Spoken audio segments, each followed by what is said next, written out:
so I can take it to a vote. Let me just get my sheet here.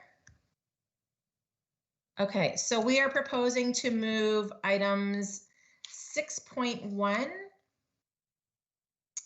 which is coming up in the next policy meeting, and item number 10.1 to the next SEAC meeting.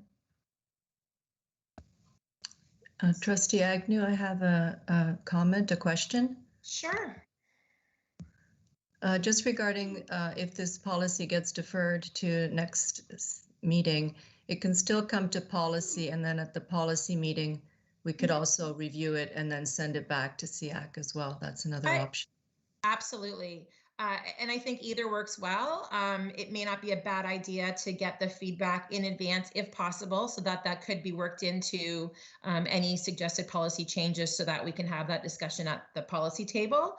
But I will leave that up to the committee here to decide. So let me go around. If you, sorry, Tracy's having a hard time getting in here. Okay, so let me go. Let me just get my list here. Sorry, bear with me.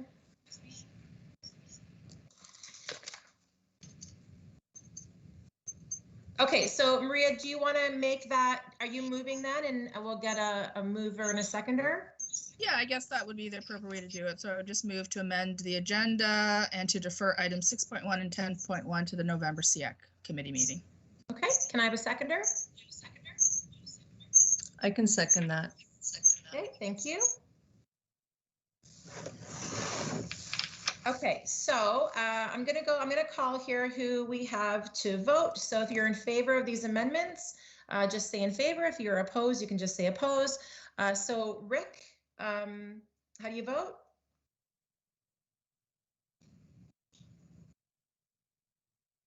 Opposed? Okay, thank you. Dan, how do you vote?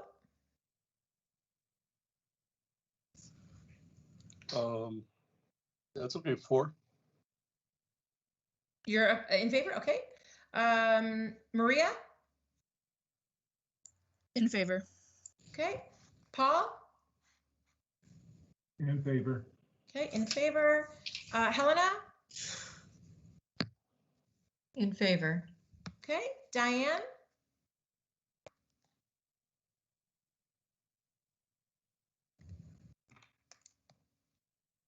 Do we have Diane on the line?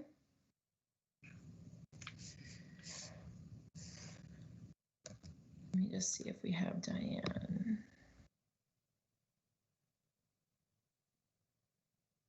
Sorry, just give me a second here. Diane, are you on the line? If Diane's on the line, do we have another community alternate who is going to step up into lead tonight?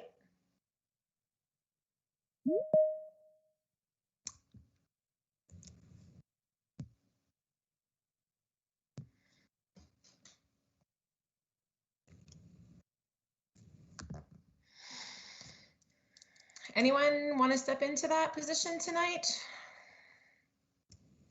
I'll come back. I don't know if the alternates are there, Brenda. I'm just looking at the list. Yeah, I see.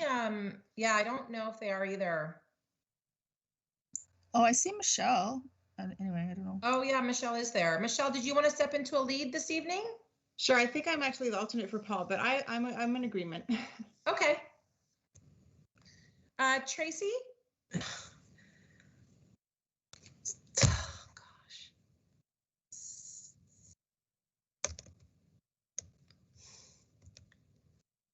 We can hear you if you're worried if you're in or not. Sorry, I'm in favor. Okay. Thank you. You're welcome. Lietzel? I'm opposed. Okay. And who did I miss? Samantha, are you on the line?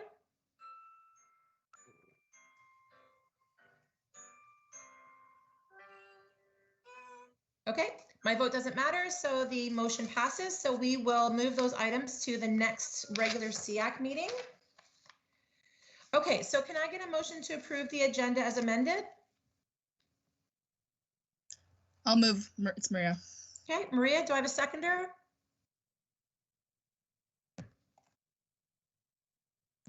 I can second it. Helena Carabella. Okay, thanks, Helena. Sorry, just let me make a note here.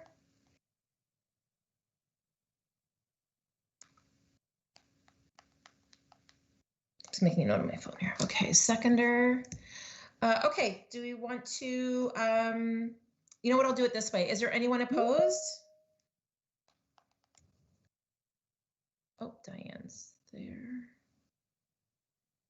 No, oh, no one opposed. Okay, so the agenda passes as amended.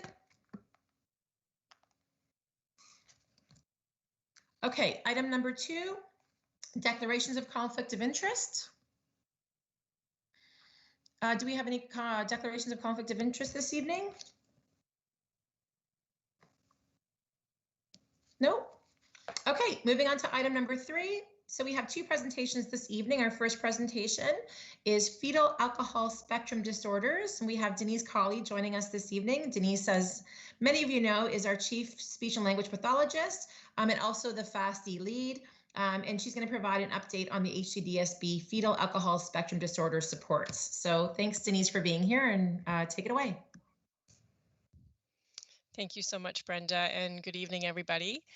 I'm really pleased to share with you some information tonight about where our board is at in terms of its model of supports for students who have fetal alcohol spectrum disorder.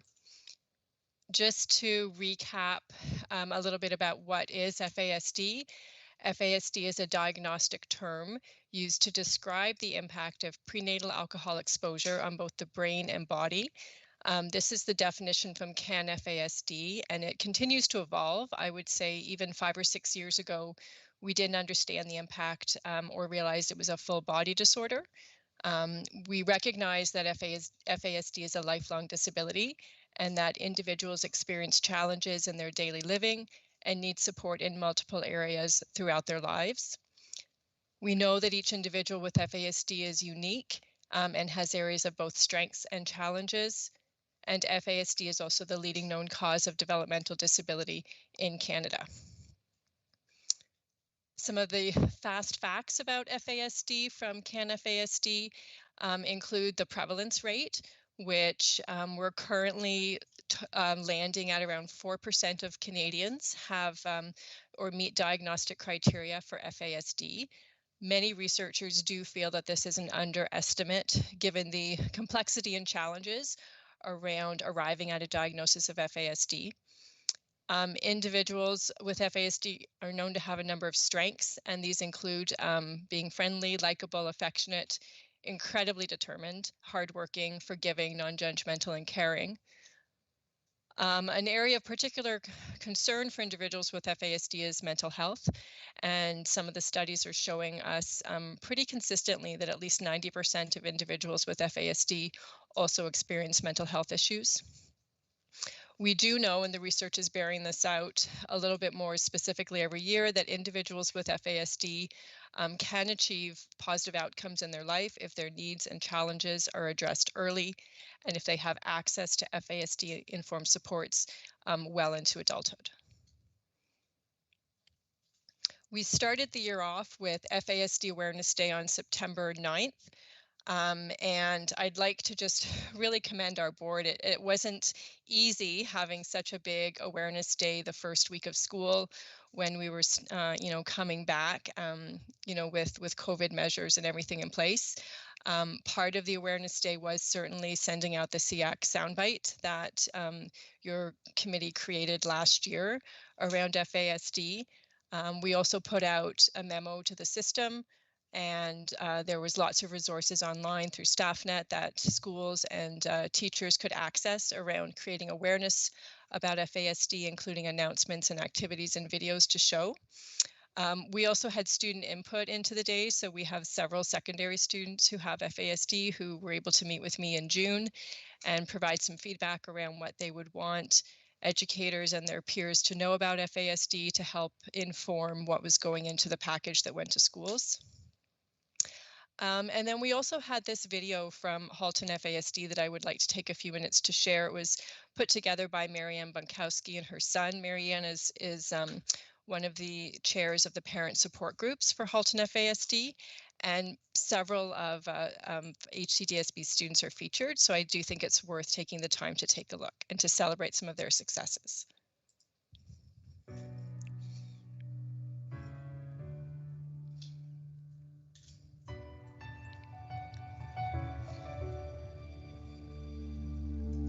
I am not a stranger to the dark.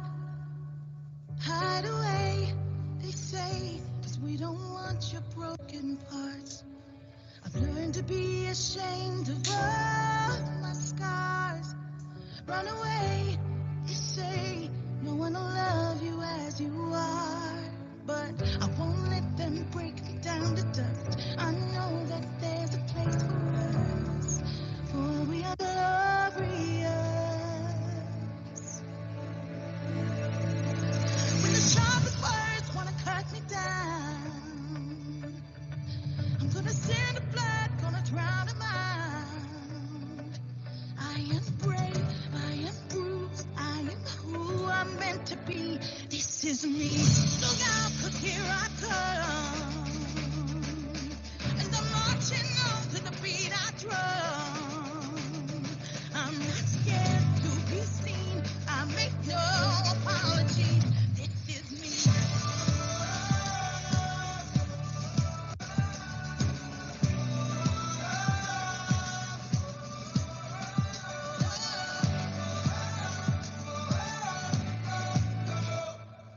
Another round of bullets hits my skin.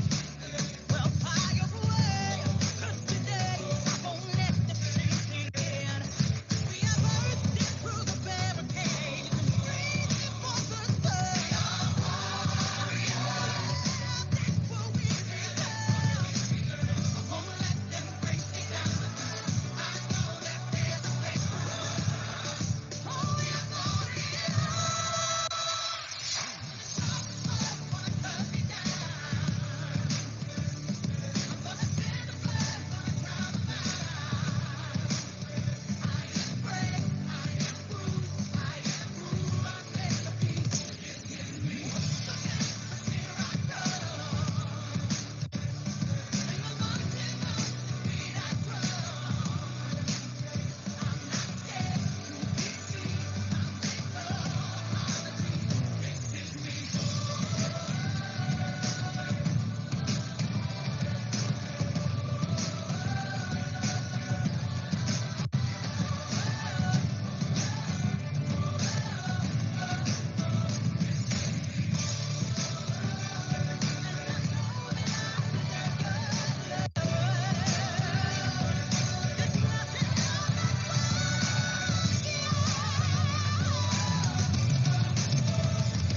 When the sharpest words wanna cut me down, I'm gonna send the blood, gonna drown them out.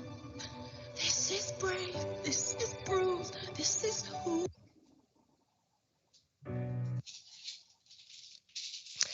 And this is just an example of some of the tweets that went out on FASD Awareness Day from our board.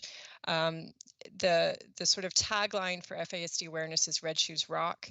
And that was started because a gentleman who had FASD would often wear red shoes. And when people would ask him about his shoes, he would engage them in conversations about FASD. And FASD is for the most part an invisible disability, and by wearing red and wearing red shoes we bring visibility and work to reduce the stigma and start the conversation. So as you can see, we had lots of people across our system engaging in FASD Awareness Day, wearing red to show their support for our students with FASD and to start the conversation. And we did get some really good feedback from our community partners about Halton Catholic's participation in FASD Awareness Day. Just a little bit of history about, context for FASD supports in the region. So as you saw in the video, about 12 years ago, somebody came to Halton and said there was no FASD here. And obviously that surprised some of the parents of individuals with FASD to hear that. So they took it upon themselves to really advocate and work with community agencies to start the Halton FASD Collaborative. And sometimes when you don't have a lot of external support in terms of, government support, the grassroots, really works to fill gaps, and that's what we have found has happened in Halton. So the vision for Halton was to be an FASD informed community, and right now where that stands is that we have a Halton FASD advisory committee, and then we have 4 subgroups that work together to support FASD children, or children with FASD and adults with FASD across Halton. We have 2 support groups, and then we also have the Halton FASD resource team and the FASD diagnostic clinic, both of which staff from Halton Catholic District School Board are active members in. The resource team in particular has an in-kind agreement that I would say our board has been really instrumental in moving the mandate of this group forward. Our board donates the time of both Andrea Jones, one of our EA managers, and myself to this committee, and we work to offer community trainings, to offer community awareness presentations, and also to offer case conferences on behalf of individuals who have FASD and supporting their teams, whether they be at work or at school or in the community, to ensure that they have an FASD lens on how they're being supported. We also have a diagnostic team that Oliver Fuisi is a part of and has been since its inception. He was one of the people in the community that really got it off the ground. And there's also a speech language pathologist, Heather Lutenkainen, from our board that supports assessments. And we do have another psychologist that's part of the team that we're just working on figuring out who the replacement is. It used to be Marina. And we do provide diagnostic assessments for residents in Halton up to age 25. And again, it's a combination of some base funding that we get through the Ministry of Health, but most of it is really in-kind support from our community partners. At Halton Catholic, last year we launched a tiered model of supports, and this year we're continuing its implementation and refining it. And you can see it works, sort of in conjunction with the collaborative in terms of information sharing and certainly sharing of developed resources. So on the right hand, you'll see again the members of the collaborative, across the different committees. I'm kind of in the middle in terms of some information translation between the collaborative and the board. And part of my role is to coordinate use of FASD evidence-based practices to support the development of the FASD response team and to provide consultation as it's needed. In terms of our tiered supports, at Tier 1, we have awareness and capacity building, and it really is a multidisciplinary effort involving our speech language pathologists, our psychoeducational consultants, and our social workers. And when we do, when it is requested by a school, we will do an awareness presentation for the school at a staff meeting. In Tier 2, we have, similar to some of our ABA supports at Tier 2, we have both focus support and transition support. And this involves a team of an SLP, an ICYC, an ICERT, and an IEA going out to a school and supporting that school team around some FASD specific goals. And that's through the referral for the special education consultant. And then sorry, I have dogs in the background.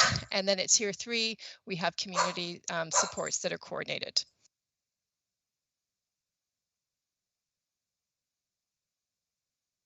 Sorry about that. We have some information about what it takes to become an FASD-informed school from CanFASD this year. And research has found that traditional approaches at school can be unsuccessful in supporting the needs of students with FASD, and that can impact both the student and the educator. We know that FASD supports need to be flexible and individualized for the student who has FASD. We know that students with FASD who have positive school experiences are less likely to develop adverse outcomes across their lifespan. So I think, the research is bearing out how crucial that school experience is and being a foundational experience for children. Teachers often report that they lack the knowledge and the training in FASD, but when they're given the information, they're eager to provide improved supports. And teachers, I should also note, in some of the studies have reported reduced stress when they have the right information about how to support a student with FASD. And I would say that it's fairly common that most professionals don't have a lot of training in FASD. It's certainly not something that I learned about much in my graduate study either. So I think part of our work in Halton is to fill in those gaps for all professionals, including educators. And then we also know that typical behavioral responses, so consequences, rewards, incentives, aren't always interpreted the way we need them to be by an individual with FASD, and often as a result, their effectiveness is reduced. One of the things that we've developed, that Halton FASD developed for community agencies, and then we took and adapted to our board, was a school scan. And this is a tool that schools can use to start their journey to become an FASD informed school. It gives some questions, reflective questions that schools can ask, school administrators or school staff can ask themselves. And then based on their response, it gives some concrete next steps of where they can either go for more information or sort of, what would be the next part of their journey. We are working to develop a model of support. So I think what can be challenging about supporting individuals with FASD is their complexity and the need to sort of operationalize a lot of the thinking and what we call the paradigm shift to an FASD informed approach. So this is our attempt at Halton Catholic to try and put some words to that paradigm shift and operationalize that thinking. We have at the bottom our foundational principles. So any programming that we're looking at for an individual with FASD would involve a neurodevelopmental approach, which means it's a brain-based approach, and also be trauma-informed, because we know many individuals with FASD are at higher risk of either being exposed to adverse childhood events or to trauma in their life. And when we look at our pillars of practice, so the skills that we looked in building in staff to be able to implement an FASD informed approach is the ability to reframe behavior through that neurodevelopmental or that trauma informed lens. So instead of talking about behavior, we often talk about symptoms of FASD. And then this idea of load management, which is really that, everybody has a finite amount of mental energy during the day. And as the staff and grown-ups supporting somebody with FASD, we have to help them choose how to spend their mental energy in a way that gives them enough to carry them through a 24-hour day. And so that gives us a bit of a framework of how to plan the activities and really how to build a day that they can access and be successful during.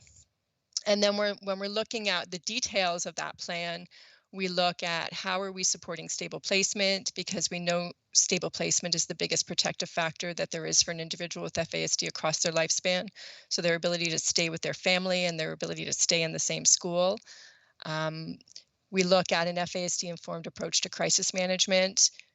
We look at an FASD-informed approach to the environment, and this is some of our core philosophies in terms of, before we can focus on skill development, we have to make sure that we're creating conditions that are FASD-informed.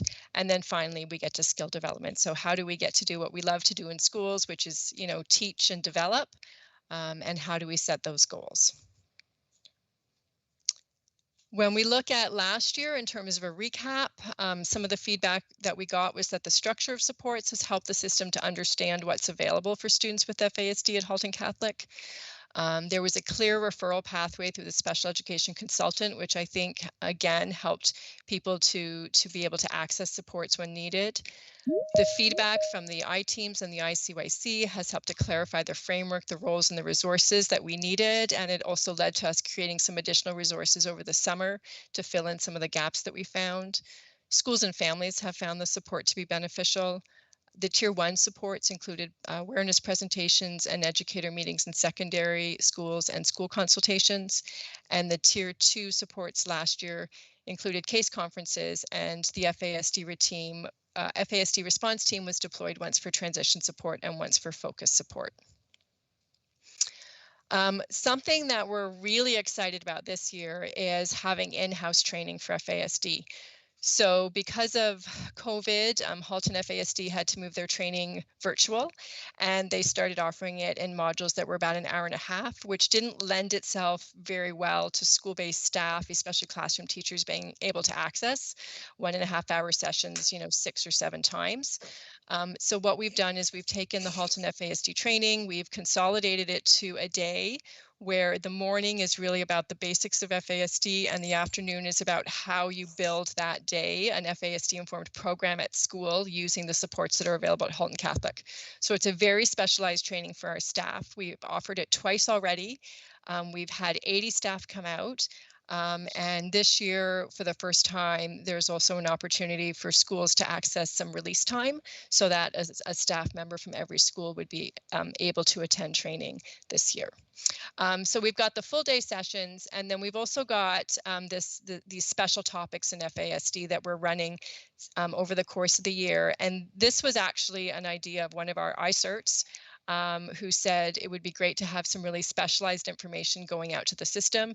And we polled our special education resource teachers and some stakeholders in the system to find out, what were topics that they would want. So we've got one on equity and inclusion, we've got one on IEPs, we've got one on supporting transition to secondary, one on FASD and trauma. We're going to have an OT come in and talk about sensory. We're going to do case studies, and then finally supporting peer understanding. When we look at the training, so in September, we had 55 participants. In October, we had about 35. And you can see that so far the feedback has been really positive about the trainings enhancing understanding and people being able to use what they know. And then we were also able to purchase this resource. It's a book called Explained by Brain by Dr. Vanessa Spiller out of Australia. And this book was purchased, one copy was purchased for every school. As well as copies were purchased for some of our iCerts and some of our school teams, like our SLPs and our psychology staff, so that everybody also has access to some more information and some strategies. And that's where we're at with our supports. Are there any questions? Thanks, Denise. Does anybody have any questions for Denise? Either just type it in the chat or, yeah, Maria, go ahead. I just had one comment. I just wanted to thank you for explaining the red shoes. I find so often with these sort of, I don't know what to call it. You know what I mean? like the orange shirt thing, right? Like for the longest time, it was like wear orange shirt, and, to support truth and reconciliation. But I never understood, well, why an orange shirt and why red shoes? So I just find it really helpful to know the backstories and interesting. So thank you for sharing that. You're most welcome, Maria. Was there any other questions? Just a comment, you have a lot going on. All great stuff. I mean, that calendar of events and initiatives is pretty fulsome. So that's exciting. It is, yeah. And I do want to acknowledge we have a lot of people participating in those. We have iCerts helping to develop the IEP module. We have social workers helping to develop the trauma. Oliver, our chief psychologist, helped to develop the equity one. So we're leveraging all of the expertise in our system to do this in-house. And I think we're actually creating something that's pretty unique in Ontario. I don't know of any other board that's doing it quite this way. That's fantastic. Thank you so much, Denise. Okay, there are no questions. So thanks again for joining us.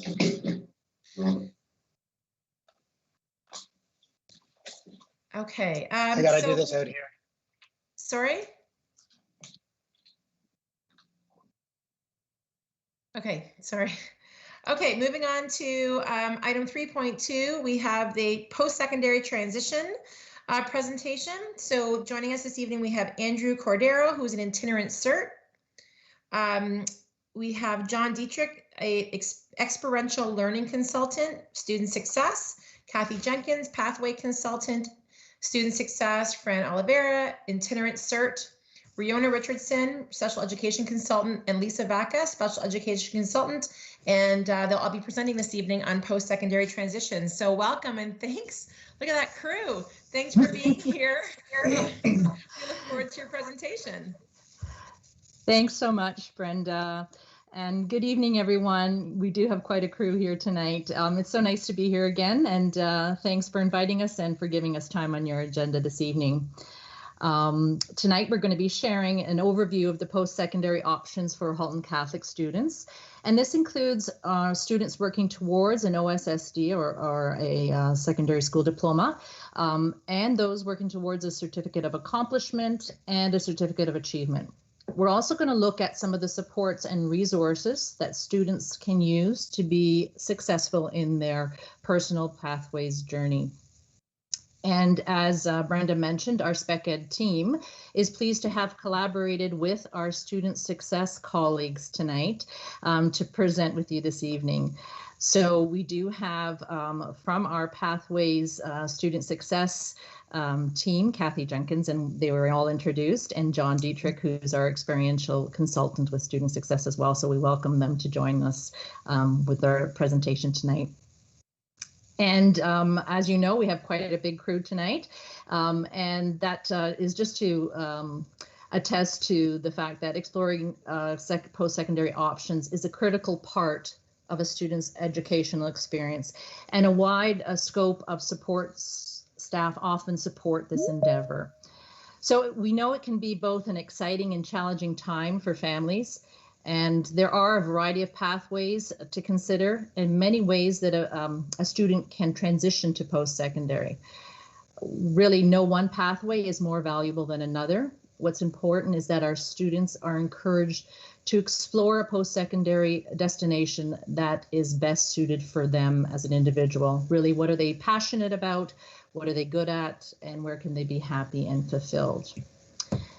And as we present tonight, we welcome questions and do know that we have reserved some time at the end to entertain your questions if you have any.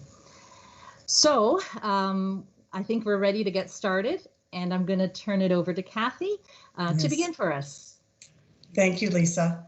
Thank you. You know, Brenda, when you said, you know, wow, what a team we have here. Yes, and it's actually very reflective of Pathways. It takes a village to raise a child.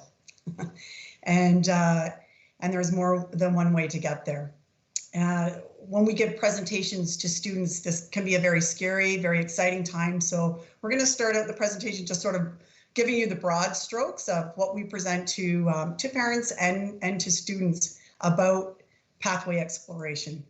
And we always love to put it within the context of our faith. So we just love this. We start all of our presentations with this beautiful passage from Corinthians. I know that Andrew is my trusty slide clicker there. Thanks, Andrew. Have a little ding bell there. So how do students explore a career? In 2013, the ministry developed a career development policy, and it's called Creating Pathways to Success. And it's, to boil it right down, it's based on this 4-step inquiry model that we engage students in every type of experiential learning activity, anything curriculum related, any hands-on activity, anything that has them exploring life and what their God-given talents are. We always have them go back to this reflective model. Who am I? What are my opportunities? Who do I want to become? And what is my plan for achieving my goals?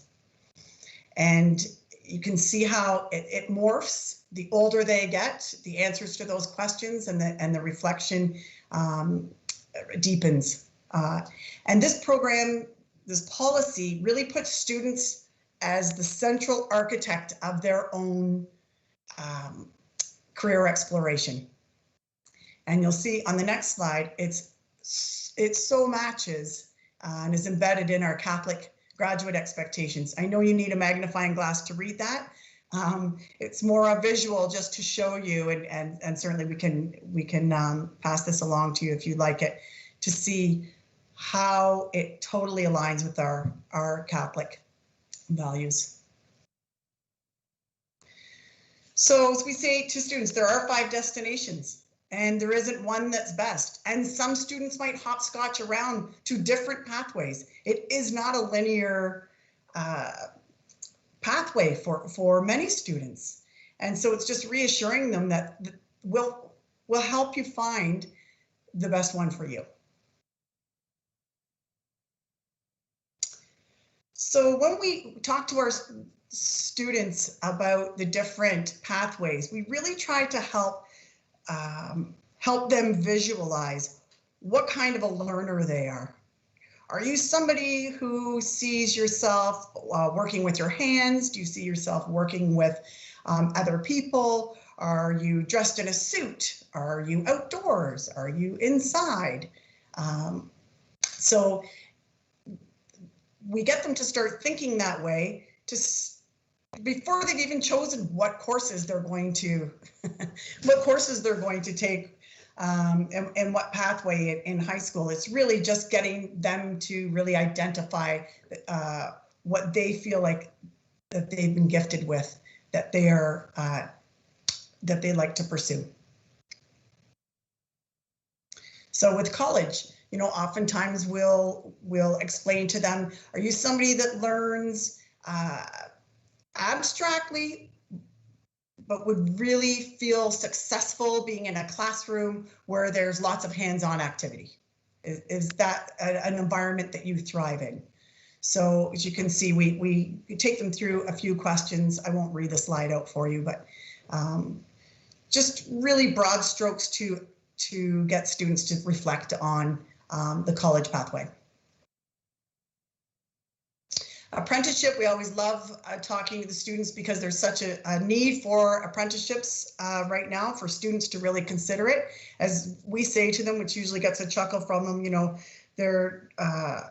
we need you to consider it because the older generations are dying and we need you to take their place. We need you to consider an apprenticeship. And fortunately, the ministry has given us the Ontario Youth Apprenticeship Program in our schools, and students are able to sign up as apprentices through their cooperative education program while they're in high school. So this is very exciting. This is very exciting. The university pathway, do you have a passion for academic learning? Are you somebody who is able to learn abstractly without needing the hands-on follow-up? So is it something that you enjoy?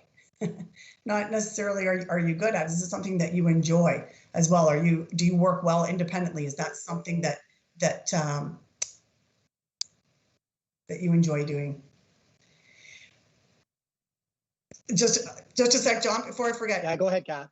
We're putting a plug in the four destinations because we're going to do a deep dive into community a little bit later in the slides, where our special education department and part of our team is going to dive into that a little bit more deeply. So I just wanted to say, if you're wondering why that isn't on there. No. John, did you?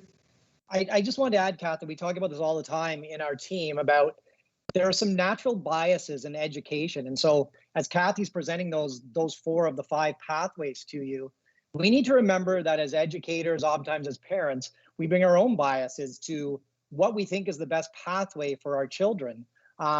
It's important to be cognizant of those biases. As teachers, we tend to value university because that's where we came from. So university tends to get a push. What we want to be making students aware of is the fact that those other pathways are not only just as viable, but equally valuable.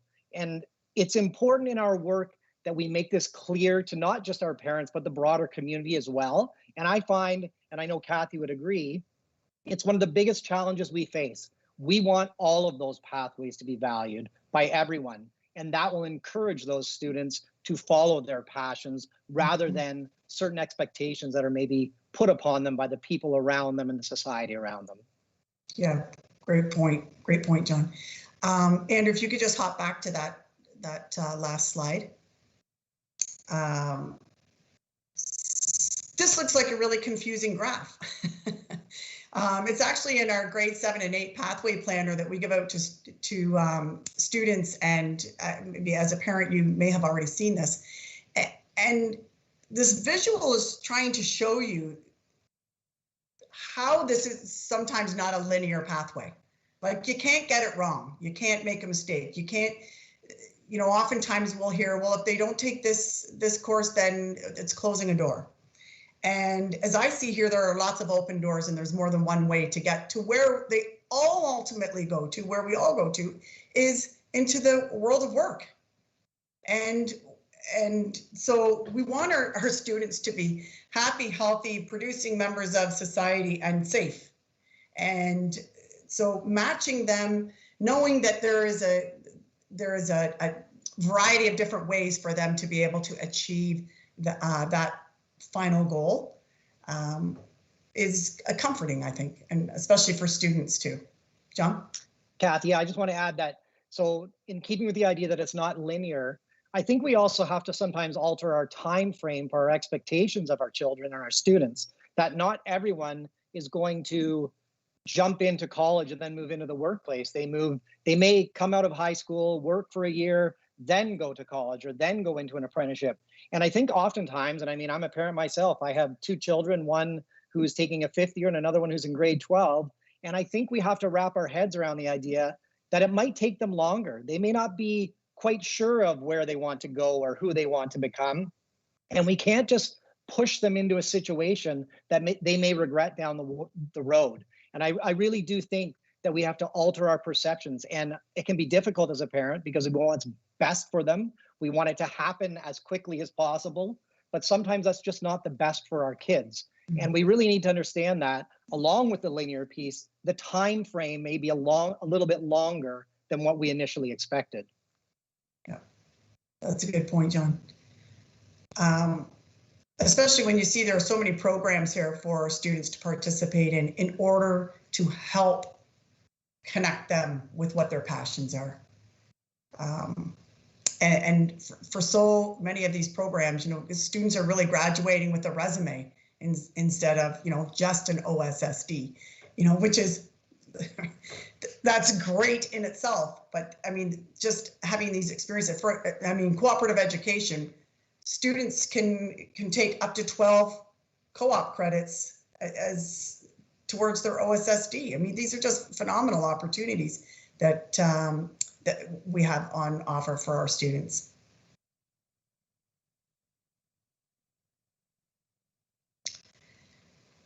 And I think, Andrew, I'm going to, if I'm not mistaken, be turning this over to Fran.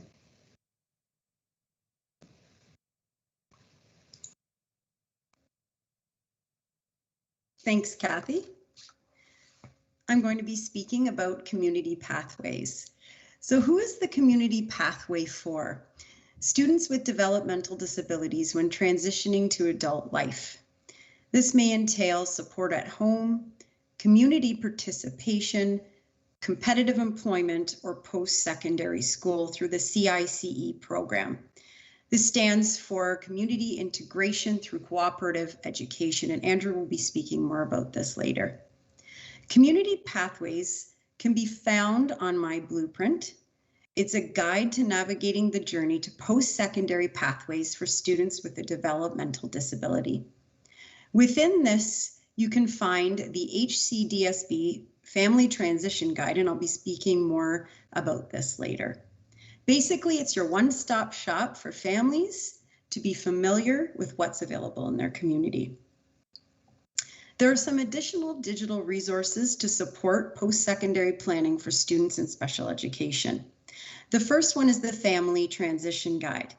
This can be found on my blueprint or on the HCDSB website under the Transitions page. You can also Google HCDSB transition planning and it should come up as an option. This contains appendices such as questions to support parents in grade-to-grade transitions. The other thing it contains is the HCDSB integrated checklist, which is Appendix C. This checklist is designed to assist parents and caregivers. It contains specific items for students aged 13 to 21 and helps guide parents, school, and community partners throughout these important transitions. It's not an exhaustive list, it's just more of suggestions for parents and caregivers to keep everyone organized. Appendix F is the post-secondary pathways for students with developmental disabilities. This describes the pathways such as support at home, community involvement, day programs, employment, and college and continuing ed. And it gives transition considerations for each of these pathways. Post-secondary transition plans are found on the IEP as per PPM 156. Each of the transition plans contain an action, a person responsible, and a timeline. These transition plans can include school to community, school to apprenticeship, college or university, and school to work. The purpose of the Community Pathways Guide is to provide an online access to the HCDSB Family Transition Guide, to provide online access to post-secondary pathways information for families with students in grades 7 to 12, to provide families with information regarding community supports and resources, and to provide a basic overview of creating pathways to success, which is a ministry document Kathy referred to earlier.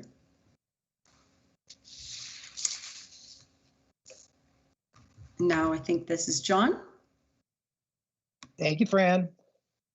Yeah, as Kathy mentioned earlier, the CPS, or Creating Pathways to Success document, is the ministry's guide to supporting our students with their pathways planning. A key component of the document is that students in grades 7 to 12 are required to document their pathways planning on an online platform, and it helps fill out their IPP or their individual pathways plan. In HCDSB, as Fran alluded to, we use the My Blueprint tool. My Blueprint offers a variety of ways to document your pathways planning.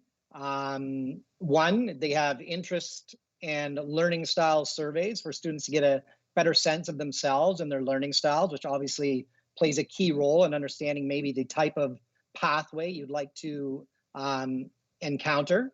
As well, that's where we use our course selection process for our secondary school students. They would go onto My Blueprint, and that's how they submit their course selection.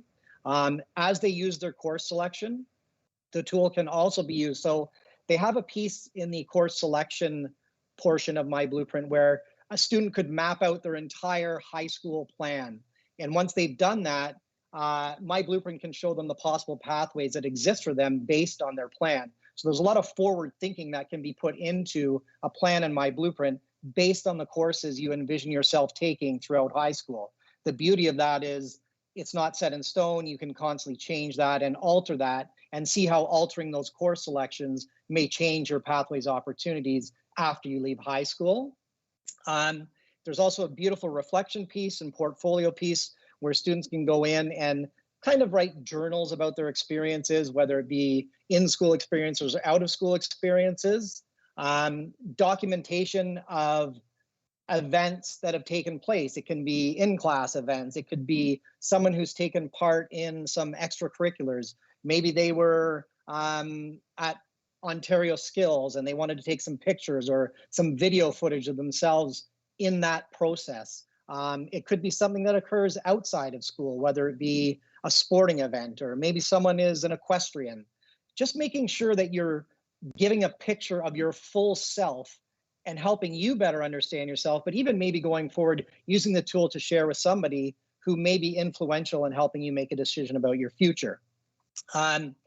Finally, obviously, there's lots of information about post-secondary pathways, all of the pathways information, including our community pathways piece, which is a new addition that we've been working on with the Spec Ed department over the past 8 months or so. So we're happy to have that included.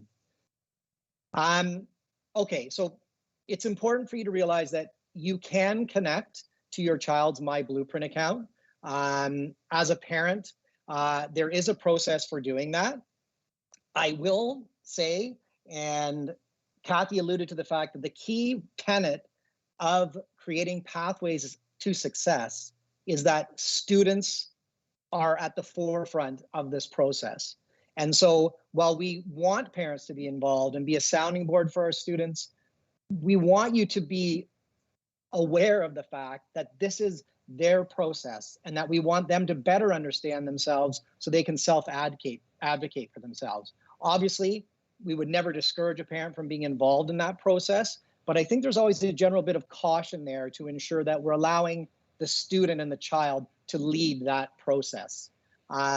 That being said, we will be sharing at the end of this presentation. Actually, it'll probably be sent out via email. I think Lisa or someone from the Spec Ed team will send out instructions for you to be able to understand how you can connect to your child's My Blueprint account.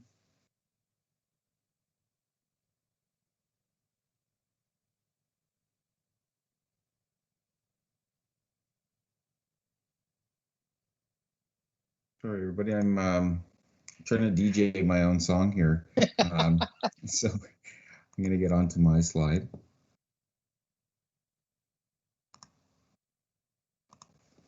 Just while Andrew's getting settled, yes, so John will have an email sent out with the link. So thank you, John.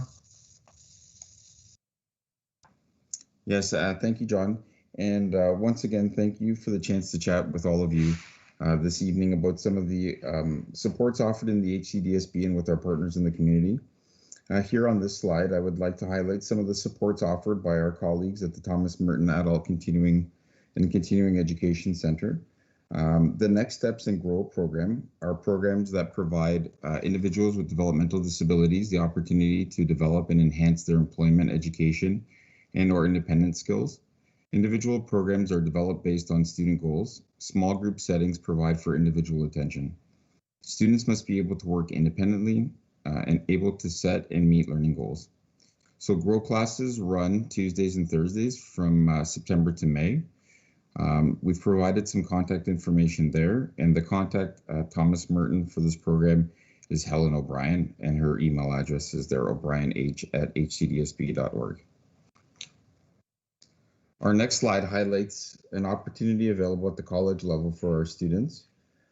So the Community Integration Through Co-op Education, or CICE program, leads to an Ontario College Certificate, and it's a 2-year program. This program offers students with intellectual disabilities and other significant learning challenges the opportunity to pursue a post-secondary education, prepare for success in entry-level work, build independence and self-advocacy skills for adult life. And again, this isn't an exhaustive representation of all of the colleges that provide this program, but rather we wanted to just give you a little snapshot of some of the colleges within the in and around the Halton region that do offer this program.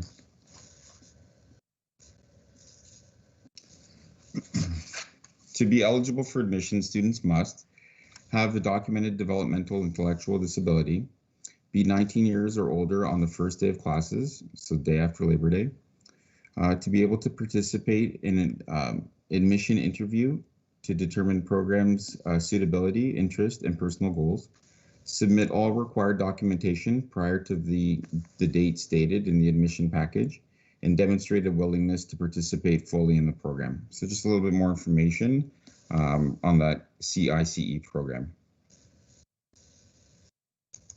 Now I'll hand it over to Lisa Vaca, who's going to share some information about a program I have the privilege of supporting this year as an ICERT, which is Project Search. Thanks, Andrew. So I'm really thrilled to talk a bit about Project Search. For a select few of our community pathways students, we have this option for them, and this year is our first year running the program.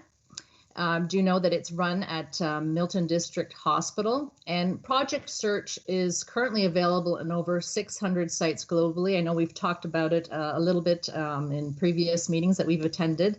It is truly a unique and highly respected program, and it provides total work immersion coupled with targeted classroom instruction.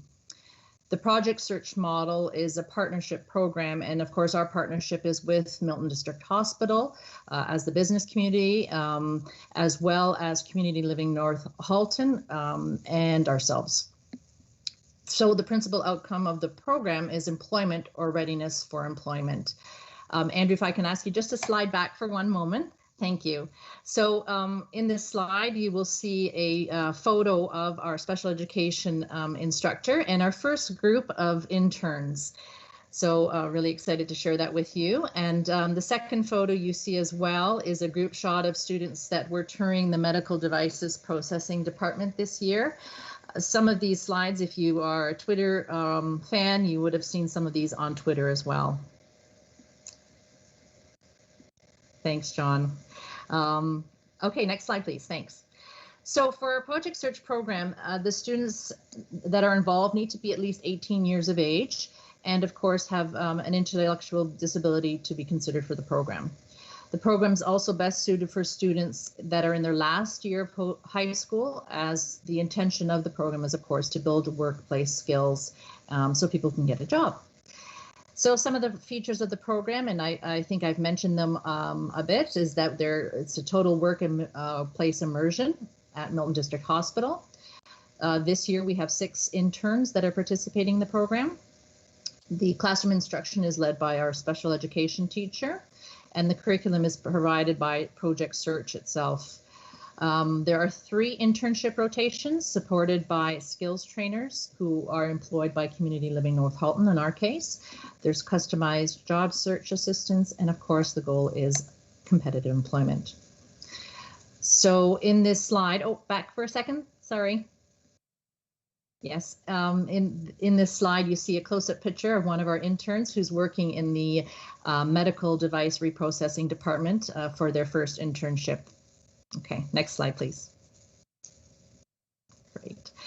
So these first few weeks of the program have been pretty exciting for our students. They've had some orientation activities, some hands-on skills assessments, and of course, getting familiar with the Milton District Hospital.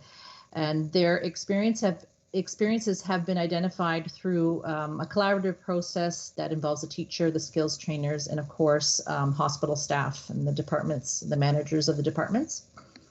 There's ongoing monitoring, which includes intern tasks that are just right for them. And it really is a blend of a challenge to the intern's current level of performance and a job analysis for each intern. So on this slide, you can see some of our interns in action. We have in the top corner one of our interns who is currently working in the food services department. And then at the bottom there, we have another student that is working in the complex transitional care department.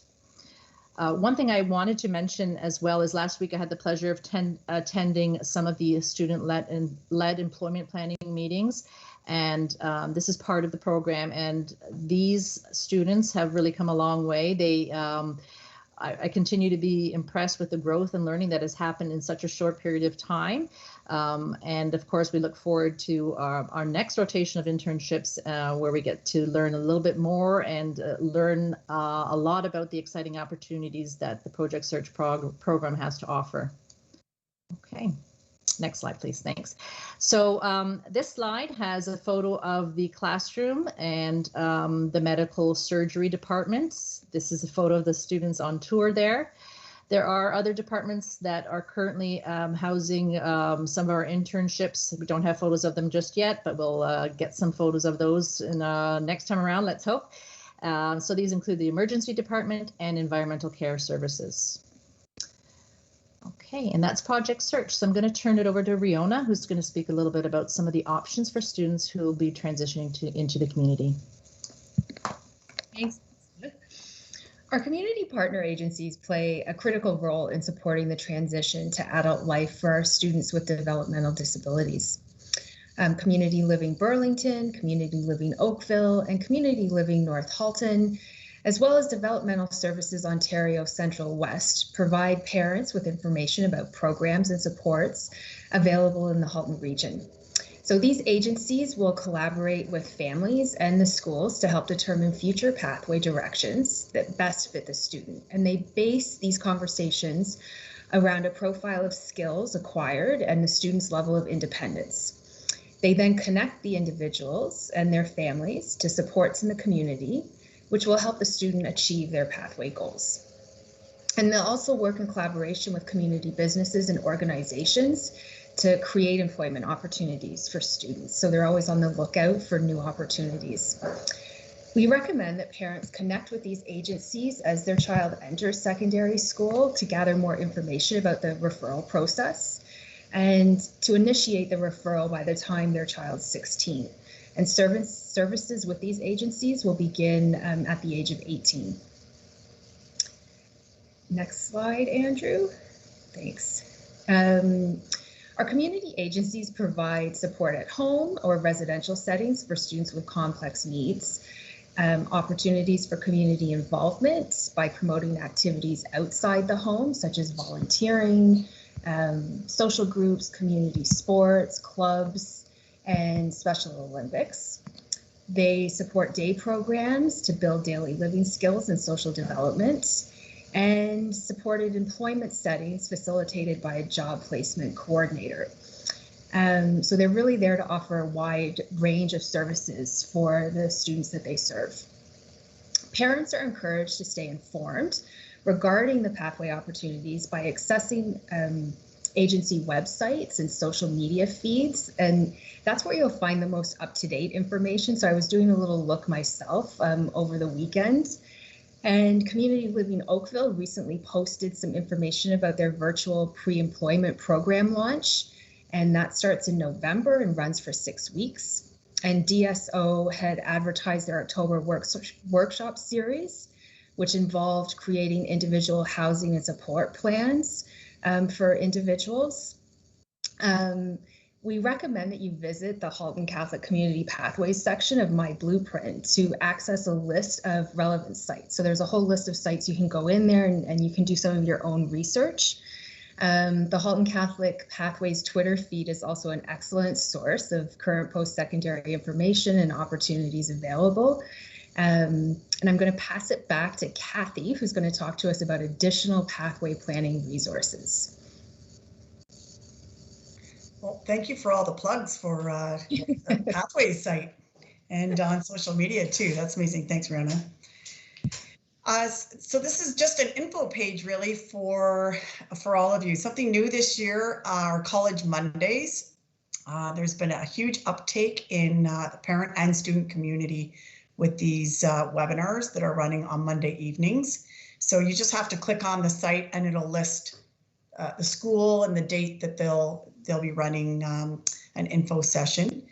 So I put some information in there for Ontario universities and just sort of explain to you how to go through. Some things have changed because of COVID, so there aren't in-person visits anymore as far as the big university days that they used to have down in Toronto and big cities. So just click on all of those links are live. So you can check those out. And Scholarships Canada, this is a phenomenal site. And when I worked in guidance, I used to tell students, we used to get phone calls from companies all of the time that would say, leading up to March, on their year ends, and they would say, Kathy, we have $1 million that's just sitting here that's earmarked for students. Do you have any student?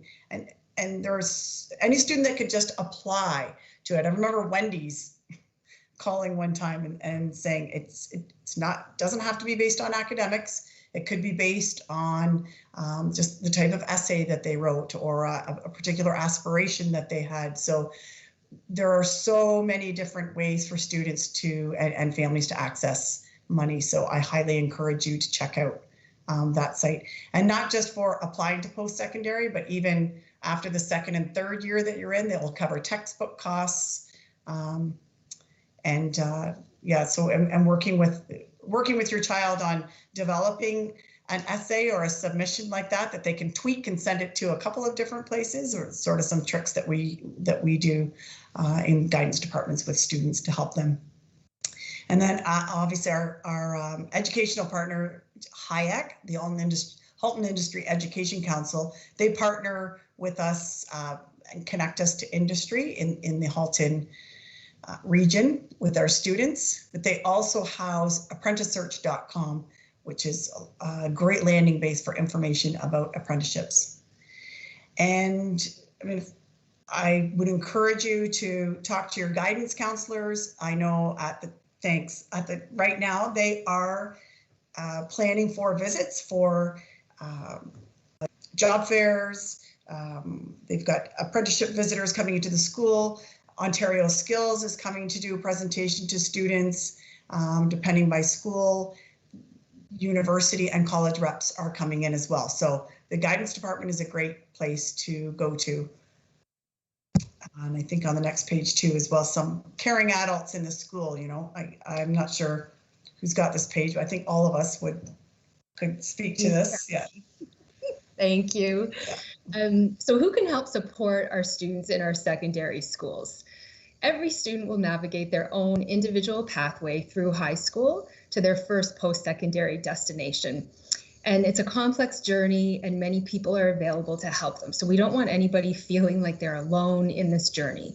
Within our schools, we have teachers, our guidance counselors that Kathy's mentioned, our CERTs, our special education teachers, our department heads, our student success teachers, and our pathway itinerants. All of these people can and will assist in providing students support in becoming informed of pathway options.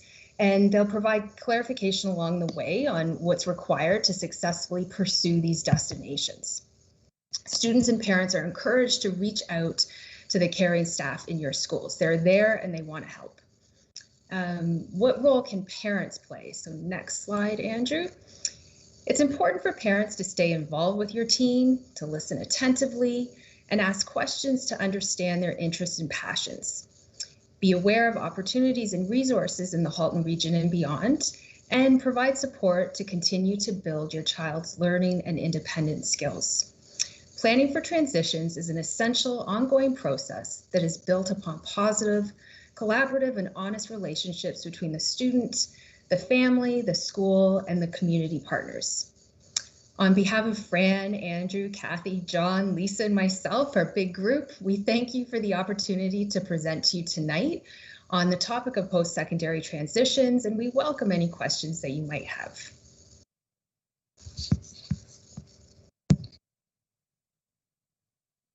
That was awesome. Thanks so much, everybody.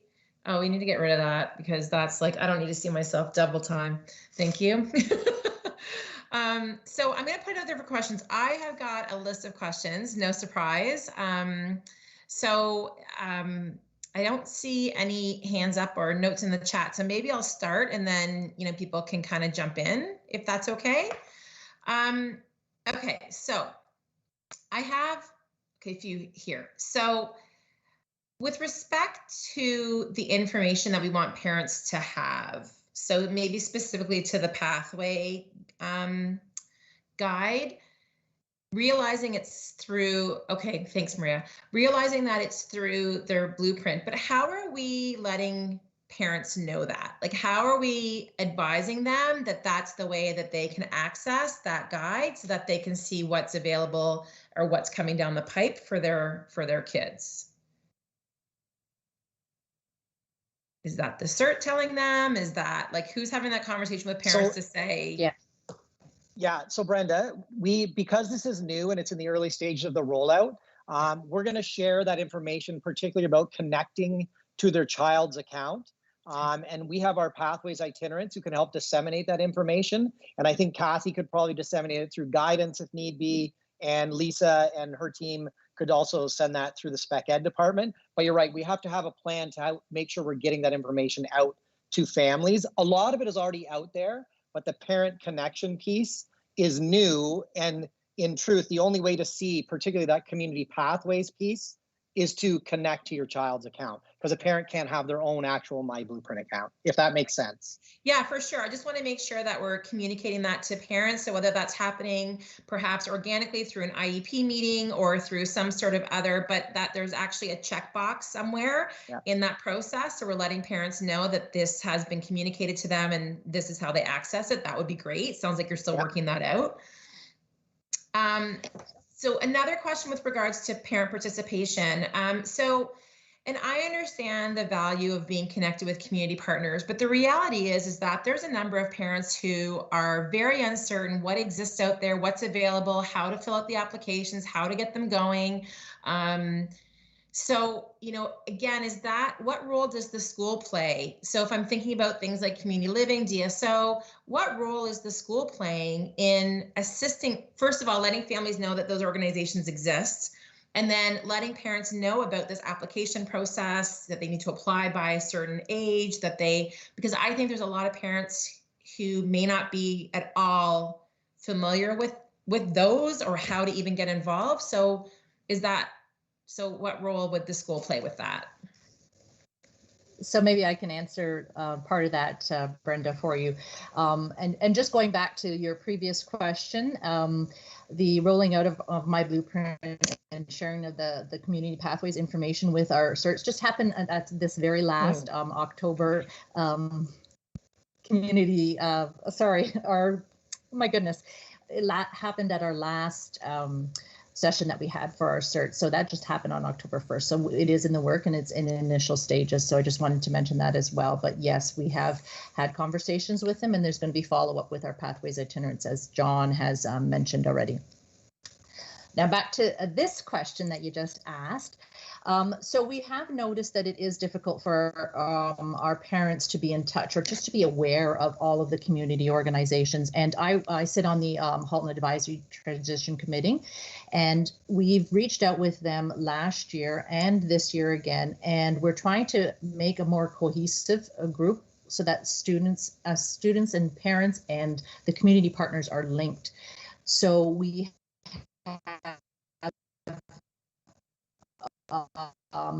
names of students and asking the community partners to reach out directly with our department heads and having that open communication, because like you say, if there's not that open communication, there's not going to be that knowledge base shared. So that is something that we're working on with our community partners and with our high schools. And again, we're looking at having some information sessions where they've come out to speak to our department heads and whatnot. So this is all in the works for this year, because we recognize, especially now during COVID, it's even more difficult for parents to know what's out there and to have that awareness piece. Okay. And I just wanted to add one thing. Yes. Lisa and I have the A4 portfolio, and we train multiple times a year. We invite all of our structured teaching sets and our life skills certs or sets to these meetings. And our last one that was held at the beginning of October, we invited reps from all the community agencies, and they presented. And they usually do that every October in that initial meeting. So the sets can understand all of the options out there and the supports that are available and begin sharing those with their families. Okay, great. So again, I would ask, is there a mechanism in place that goes in the child's folder or somewhere that there's a box checked? Parents have been advised of community programs available for their child, that kind of thing, because and I heard you say, Riona, about the application. I think it was you that said it, about the application process. I don't know how many parents know that they need to have that application ready by the time their child is 16 years old to start at 18. So, I just wanted to make sure that there's a way to ensure that families are being told that information. And that could certainly be the transition plan. And we'll remind all of our sets and our certs about that. But just to add to that, we do have, Brenda, the checklist. So Fran spoke about the appendix, and there is a checklist in our family transition guide that every school, we've given every school a hard copy of the family transition guide as well. And we did speak to our department heads about it, and that's referenced in that guide, and it's page 21, I think, and it has that checklist that is available for schools to look at. So we do have a mechanism. Again, they just came out this year, so hopefully things will be improving every step of the way. Okay, perfect. Okay, good. I have a couple more questions, but Maria, why don't you go ahead, because I don't want to monopolize. Sure, we can kind of tag team it.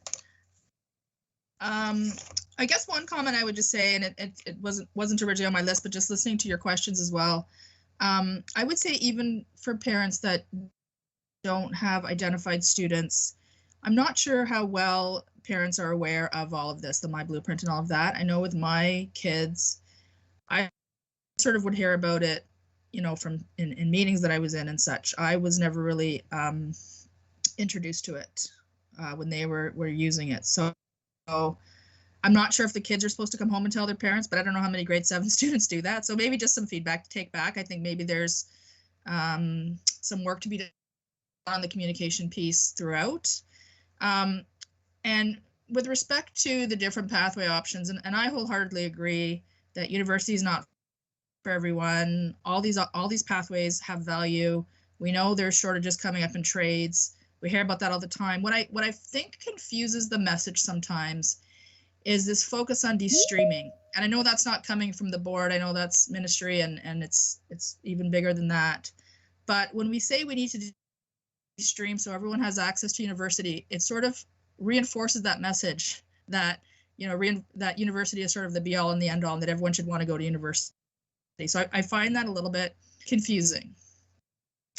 With that being said, I know you were saying that the pathways are not always linear, and I really tried to understand that graph, but I had some trouble. I know one thing I've heard is that it's not impossible to start off in applied courses and to I guess earn the credits that you need for university, that there are ways to do that.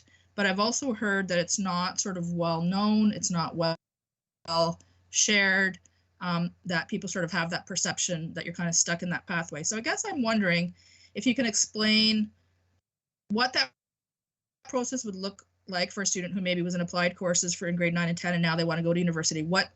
How do they get there? And what work is being done in the board to ensure that that information is being shared by guidance counselors and at the school level so that students are aware that they're not stuck in a pathway? And how to proceed, I guess, if they choose to do so. Well, if I had an answer for that, I would be, got $1 for having the right answer. I would be a millionaire and wouldn't be sitting in this presentation. Not to make light of the question. It's your observations are well taken, and I've made note of them. I don't think that this is, I don't know, this isn't, I've been invited as a guest, so I don't know how much to dive into how exactly our guidance people are educating about how to go from an applied level up to, it is happening, but it's a cultural, it's a cultural experience. I don't know another word to describe, and John, jump in here and help me with this, but you're preaching to the choir. So we have tried to explain to students, it just seems to be this is a culture where people get slotted by, you know, you go into a specific level, you know, even calling them levels, moving up and down levels. We've changed language around that. This isn't up and down levels. It's moving across, it's matching students' interests. I think it's a lifetime of work to move towards this, but John, yeah, no, I think the question was also about how is this being communicated? So students can absolutely move from applied to academic, and I'll be quite honest, I think it would be ideal if maybe they moved in grade 9 rather than in grade 10. I think it becomes more challenging moving from grade 10 to grade 11. That being said, how is that information being communicated? All of our guidance teams give presentations. They meet individually with these students to discuss pathways planning. Every student has the opportunity to go in and review their pathways plan with those students. Is there a specific way to get from applied to academic? And essentially, the problem becomes when you reach grade 10, there may be prerequisites that hinder you. So it may be a situation where a student has to take a summer school course that allows them to have a prerequisite to enter a grade 11 academic program. It could be a situation where they may have to take an extra year in high school to acquire the possible prerequisites. And that goes back to the commentary about neither is it linear or is there a specific time constraint. But it is a situation that really depends on, as Kathy alluded to, the individual. And there's no one clear answer, is I think what Kathy is trying to get at. It's going to vary from every student, but guidance counselors are there for that exact purpose, to assist those students with those process. And I don't think there's one blanket communication that a board could give or our student success team could give that would say, this is how you get from applied to academic, if that makes sense, because there's not one direct answer. Thank you. And I think I hear what you're saying. I guess I'll just leave the feedback with you. And I think I actually heard it from a teacher, and it was in, we were talking about the and sort of that frustration that there are ways to go, from applied to academic, but not really well understood. And I guess that's, for me, where some of the frustration around de-streaming comes. De-streaming is not the only answer, right? To make sure that kids can access the pathway that they need. There's other things that maybe aren't, and again, it's not specific to our boards. I'm not, trying to jump on our board, but I think there's other things we can do to make sure that students aren't being cut out of different pathways. But we seem to be focused on this one thing and starting it at like year, 11 of their public education. So anyways, I have one other question, but Brenda, I'll let you go, and then I did want to make one comment about the de-streaming. That really it's an equity piece, not cutting out. So it's more of an inclusive piece of including students, all students of all abilities. And just to reframe that, it certainly isn't intended to be a cutting out of students from opportunities. But I just and that's what we are teaching and in our board.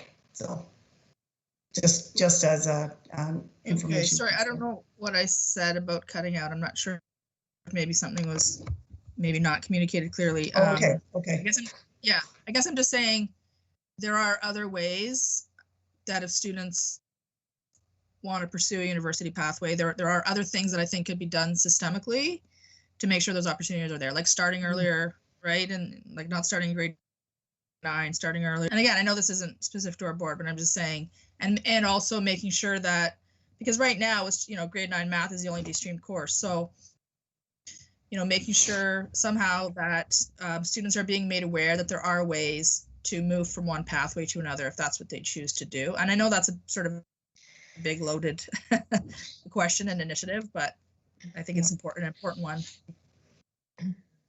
Well, appreciate your observations.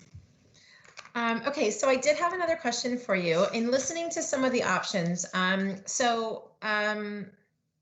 okay, when I saw the slide that talked about some of the college options, let's say, I would imagine that they all have different criteria. So does the guidance counselor, CERT, the school team, do they work with the family and the student to go through all of those options and identify which ones might be a fit for that particular student? So, if you're looking at some of those programs, again, different colleges have different accessibility, inclusion policies, all that kind of stuff. So do you just sort of say, hey guys, here's the list, check them out? Or do you sit with the families and help them to determine eligibility and what might be the best places for that child to apply?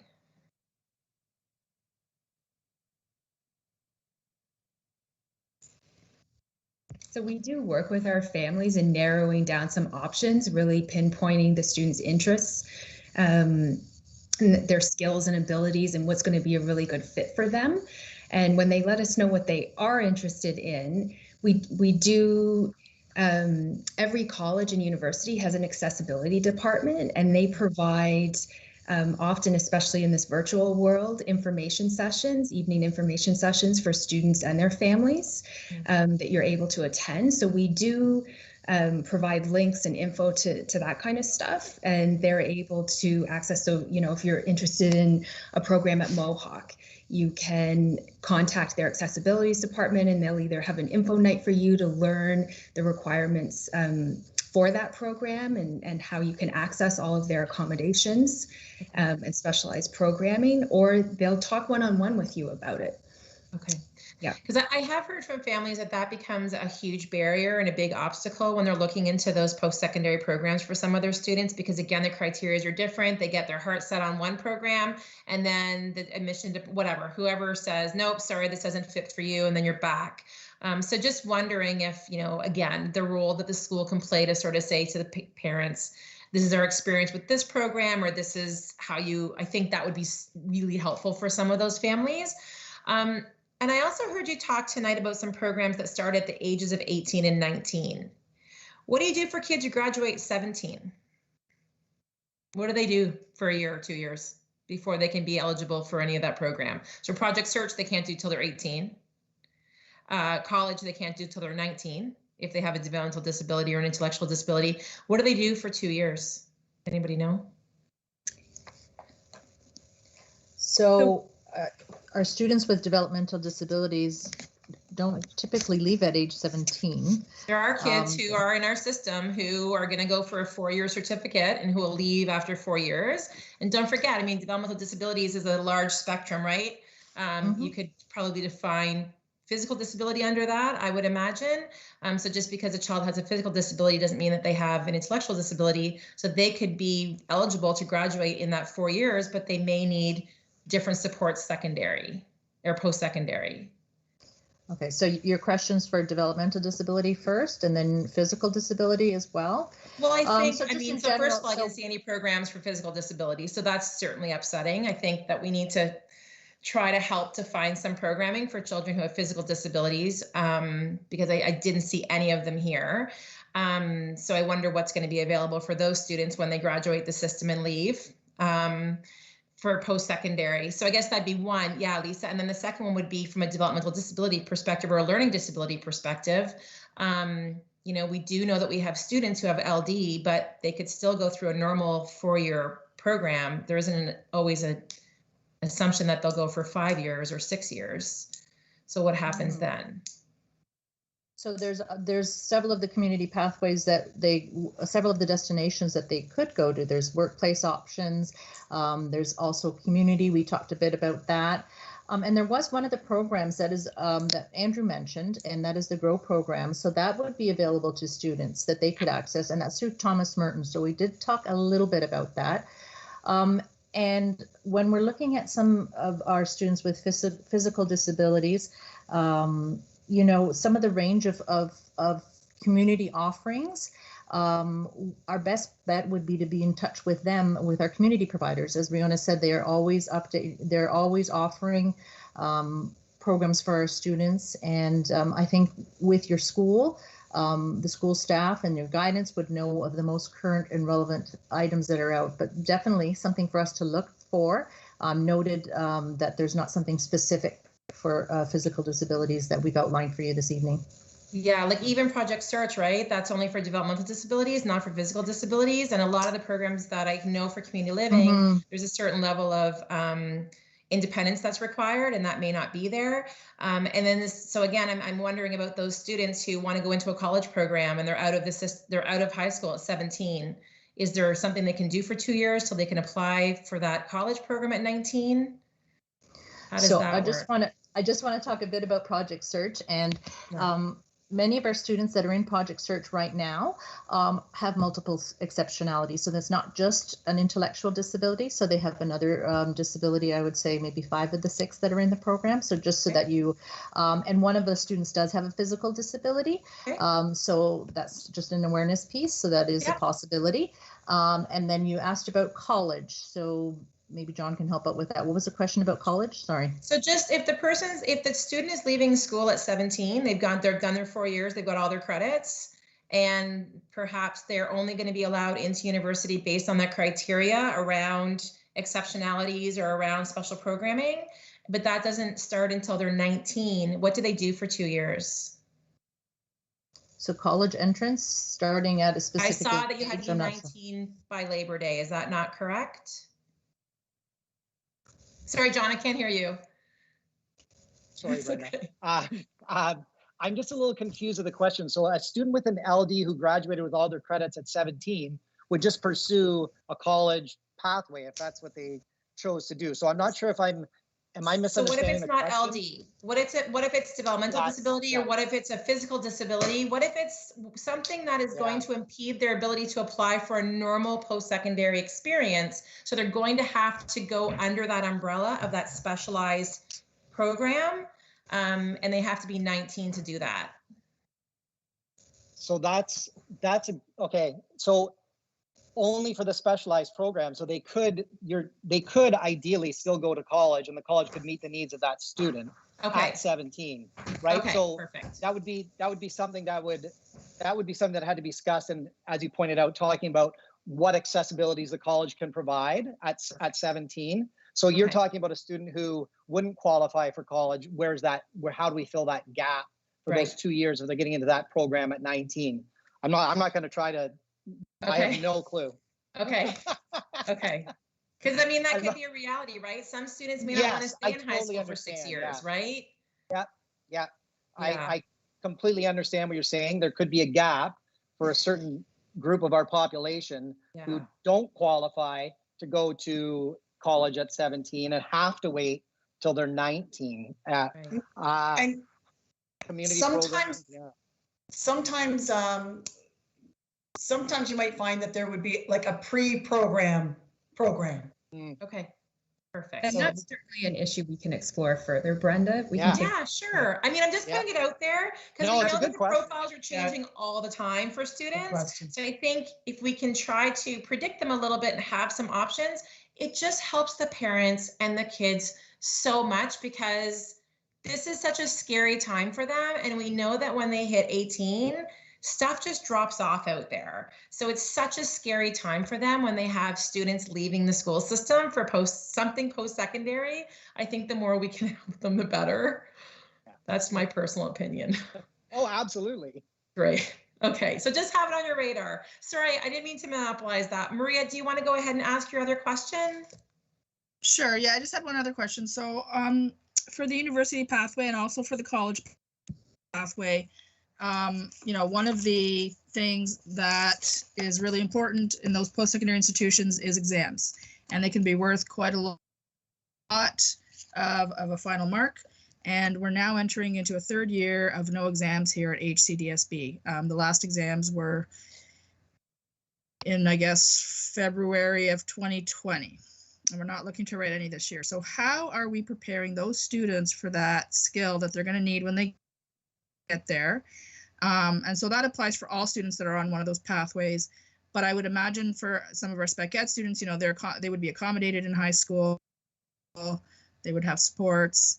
I don't know all the details of what the accommodations would be, but they would be accommodated. So now, they haven't written an exam. They're not going to be accommodated. How are we preparing them for that reality when they get to university? And I'm just wondering if the Pathways team was part of any of the subject councils and that process that met to decide on what was going to be the case for our board this year. Yeah, so I see that Pat's on here today. I listened in on the board meeting when that was discussed, and I do sit on a subject council for guidance. We don't have exams, so we didn't have to decide how we were going to handle our culminating assignments and exams. But I know that all the subject councils did, and they made their professional assessments based on what the student's capacity was. So I feel like that really isn't our place as a Student Success Pathways team to weigh in on that here. But as a parent, for sure, a legitimate concern. I hear that. Well, I guess I'm wondering why it wouldn't be appropriate, because that's a one pathway, right? And how are we setting them up for success on that pathway? But I don't think the only form of assessment in university is exams. I mean, I haven't been in university for a long time. So while I appreciate the importance of preparing students for exams, I mean, depending on the course you're in, I was an English major, I wrote essays, I went to seminars and tutorials and did a lot of discussion. I can't comment with complete precision on what they assess an exam for at university anymore. But to my knowledge, it was never more than 20%. So while I get what you're saying about preparing them, I guess maybe the question should be posed to universities. What are you going to do for the high school students coming into universities in terms of assessment when they've had 2 years of COVID and we've had a difficult time finding exams as a proper form of assessment based on their educational experience? So I totally get your point, but I don't think it's really the concern of just our board or high schools. It's also a question that needs to be asked of universities. How are they going to alter their assessment practices for our students coming out of high school and experience a completely different world of education? Exactly. Well, how are you going to differentiate their instruction? Can I respond to that? And I would welcome you to read my delegation. I have a child in university, and of course he has friends in university at different schools. Exams are often worth 50%. Some courses are made up of a couple of midterms and an exam. That is the only assessments going into their final marks. And as to what are universities going to do, they don't care. They have students coming in internationally. They have students who are writing exams. Some boards are still writing exams. They don't care that we're not preparing our students. They're not going to do anything. University is a whole other ball game than public institutions. So it is on us. It is on this board to provide those students with those skills. That's not up for debate with me at all. I think we're really shortchanging our students if we don't think we have a responsibility to them in that. I hear what you're saying, but I don't think 2 years without exams is necessarily going to be the turning point in terms of preparing them for an exam in university. Well, I guess I don't think want to leave the point, but I think what you have to remember is university. I do think that, and I don't disagree that the pathway group does have some, obviously some influence in obviously the pathway, but I don't know that you guys are positioned well to answer some of these questions this evening. And so I just, thank you for your presentation. It's much appreciated. I know it's difficult to come and not know what you're going to get hit with, so we're very, very appreciative. I do see Director Jelly has his hand up, so I'll perhaps let him speak quickly before we let you guys go. Pat, do you want to go ahead? Yeah, and it'll be quick. We do have a staff report coming to the next board meeting in regards to final evaluations and exam preparation. So if we can wait for a couple of more days, we'll be able to give a more detailed response. Thanks so much. And thanks so much for your work as Pathways. We've been waiting for a presentation like this for a while to understand that transition piece. So thank you so much. There's a lot going on. If we can find ways to effectively communicate that to families, that would be fantastic. And any follow-up information that you can send out to our group, I know it'll be very much appreciated. So thank you so much for taking the time to present to us tonight. You're welcome. Thank you, Brenda. Thank you. Thank you, Brenda. Thanks, guys. Bye. Okay. Okay, so moving along, we have item 4.1. I'm going to try to get through these as quickly as I can.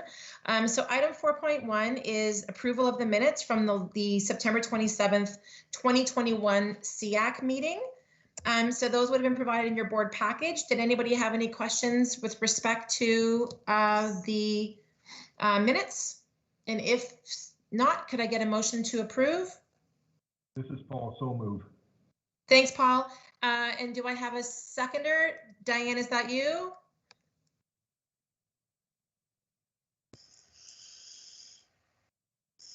Sorry, Diane, I see you have your hand up. Is that you seconding?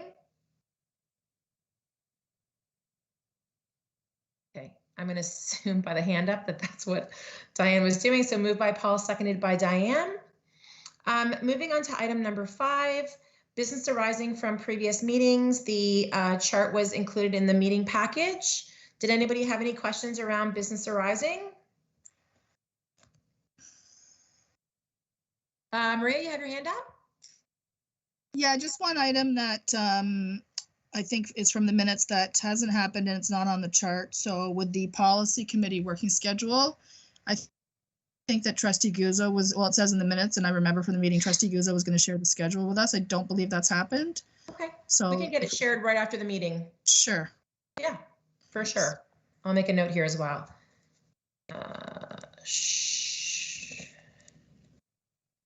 Share policy calendar. Okay, perfect. Yeah, I'll make sure that that gets out to the committee tonight.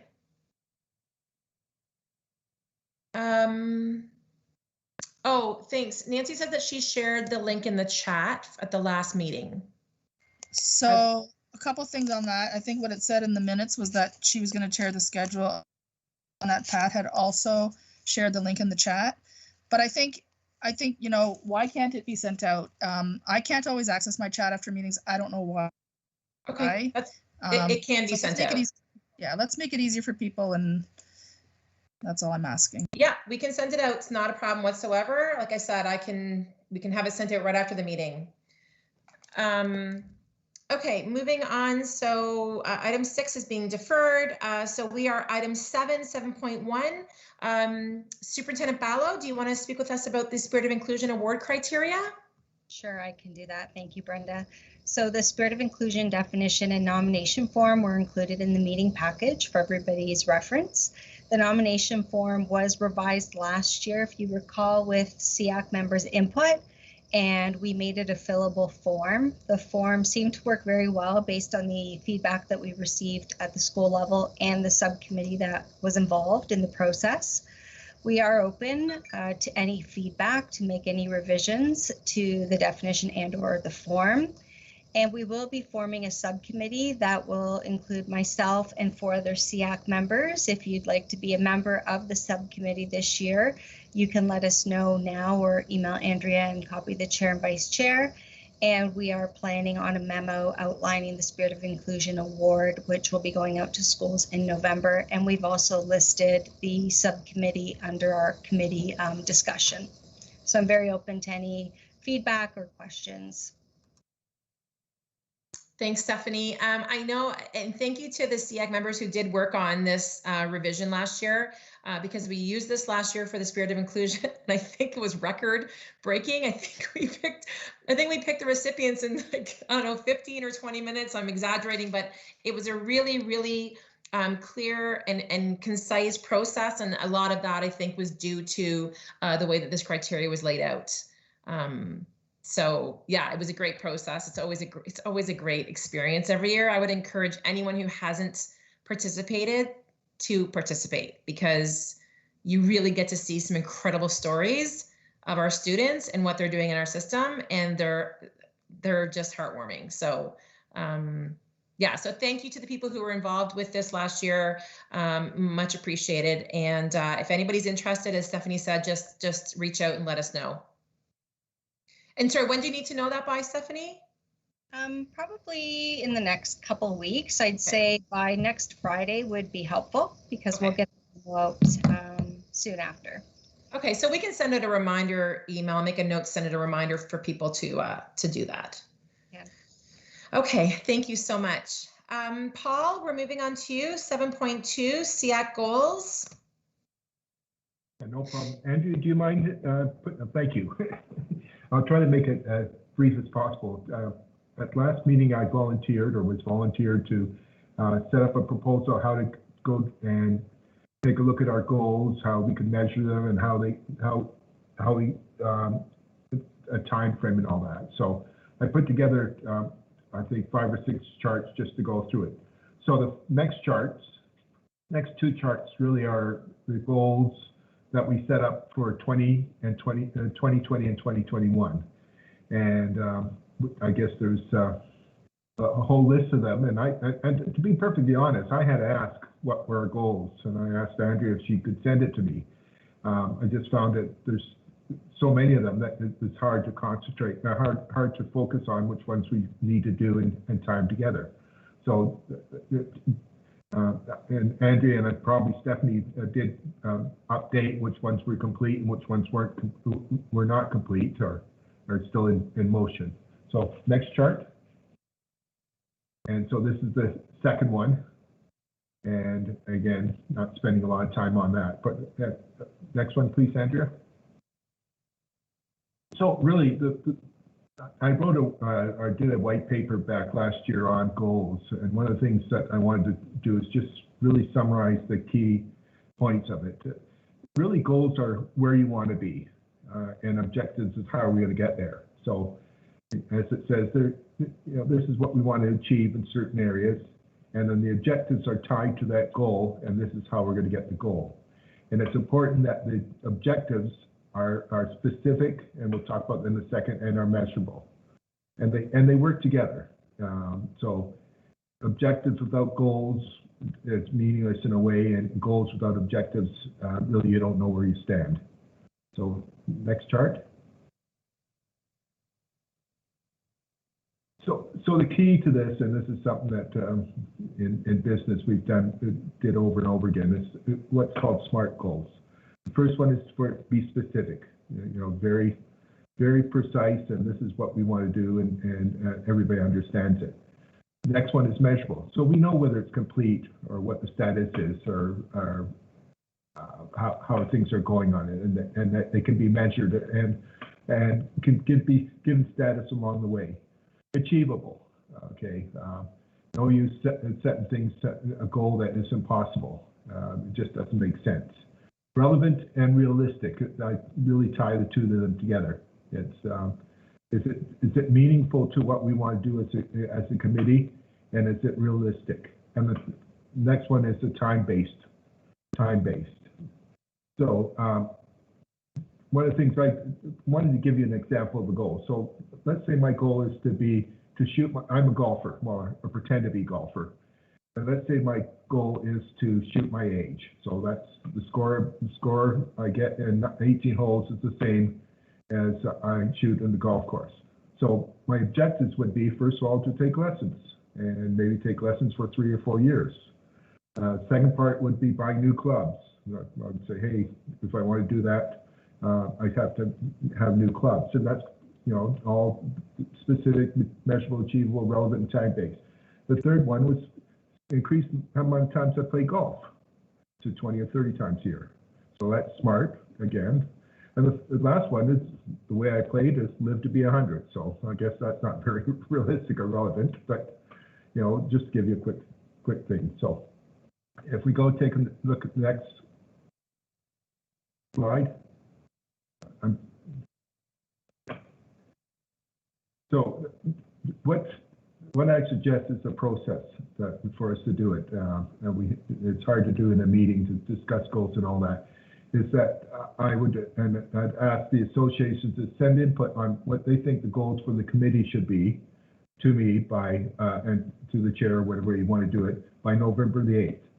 I would then take a look at those and try to put them together, and then call a subcommittee meeting where we would sit and discuss it and finalize it, and then present it to, hopefully this year, for objectives, goals and objectives next year. And then for those the status of the goals, not to be discussed every single meeting, but when it's needed, or when there's an achievement or a significant milestone that's been reached, for us to discuss at that point in time. So if that's, I'd be interested in feedback on that, but rather than just having everybody sit around and discuss it, what the thing is, just set it in writing. I try to consolidate into, and again, my bias is that as 2 or 3 goals, there might be 10 objectives in each one, but to see what the feedback and the input is from all the associations, and then try to present that and have a subcommittee to work on that and come back to a meeting, hopefully this year, to finalize. So if I'm open up to any input or discussion or questions or whatever. Sorry for rushing it through. I just want to say thank you, Paul, for all the work you put into this. You obviously have put a lot of thought into this, and you've organized it all and done a lot of research on it. So I just wanted to first of all thank you for that. I know that we've all told you, so I really appreciate the effort you've put in. And the only change that I would suggest is where you have associations to send input is I would just say SEAC members, because not everybody is necessarily part of an association. So that would be the only thing that I would suggest, and I'm sure that's what you meant. Yeah. But I think it looks, I think it looks great. Does anybody have any questions?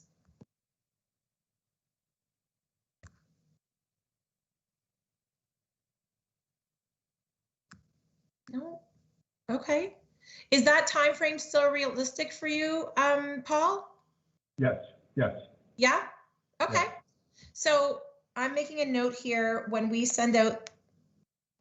I'm just making a note. When we send out the note about the spirit of inclusion, we can also make a note to remind people about this piece too. And how would you like to go about setting up the subcommittee? Are you just going to email all the SEAC members to see who's interested? Yes. Okay, I would perfect. just do that. Yes. I work with Andrea to get a time, some Zoom time or Microsoft meeting time. Sorry. Okay, perfect. Okay, that's great. Again, you've done a lot of work. You've done a lot of the work for us here, and I think this will be really helpful. And I look forward to seeing what comes out of it. So again, is there any questions before we move on to the next item? No? Okay. Thanks so much, Paul. Really, really appreciate it. Okay, so I'll make a note to send out a reminder to get that feedback back. Okay. Moving on to item 7.3, the committee code of conduct for SEAC members. The motion, we had the notice of motion last meeting, and the motion is down as an action item now. So I can read it, or Rick, are you there? Hi, Brenda. I can read it if that's. You want to read the yeah, motion? Okay, for sure. Sure. Yeah, Go ahead. right. Good. So we'd like to move the motion. Whereas SEAC is a committee that is tasked with supporting children with exceptionalities, whereas the work that all members contribute reflect our respective groups' mandate and serve as a vital role in the support/recommendations that SEAC provides to the Halton Catholic District School Board for any child with exceptionalities. Whereas the best way to accomplish this is to work collaboratively with all members of SEAC in a supportive and respectful approach that benefits all students with exceptionalities at the Halton Catholic District School Board, especially our vulnerable students. Be it resolved that a review of the HCDSB's Code of Conduct for committee members be completed by staff. Be it further resolved that SEAC implement a membership guideline for etiquette and immediately obtain the verbal and written commitment of all members that they will conduct themselves professionally and with respect towards other members of SEAC at all times, which will become SEAC membership conduct. Be it further resolved that proper protocol to ensure concerns about matters brought before SEAC are addressed by SEAC and not communicated or otherwise used by members of SEAC to besmirch, tarnish, bully, or harass other members or used for personal advancement and gain. Be it further resolved that a written acknowledgement that all committee members are required to sign confirming they agree to abide by and comply with the Code of Conduct for committee members.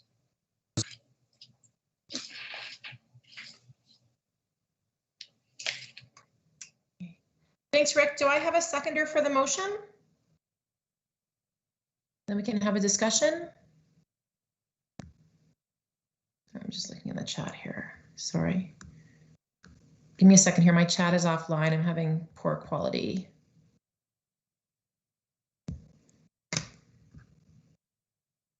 Sorry, can you guys hear me? Yes, we can hear you, Brenda.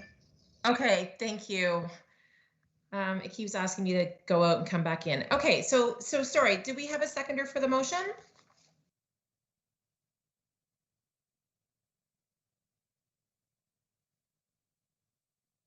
Okay, Rick, I'm going to second your motion so that we can at least have a discussion, and we can go from there. So, yes, Maria?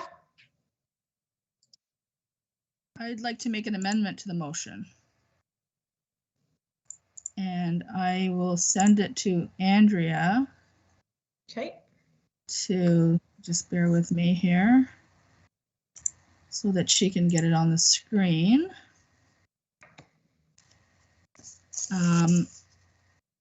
Oh, sorry. Okay, yeah, Rick gets to speak But first, so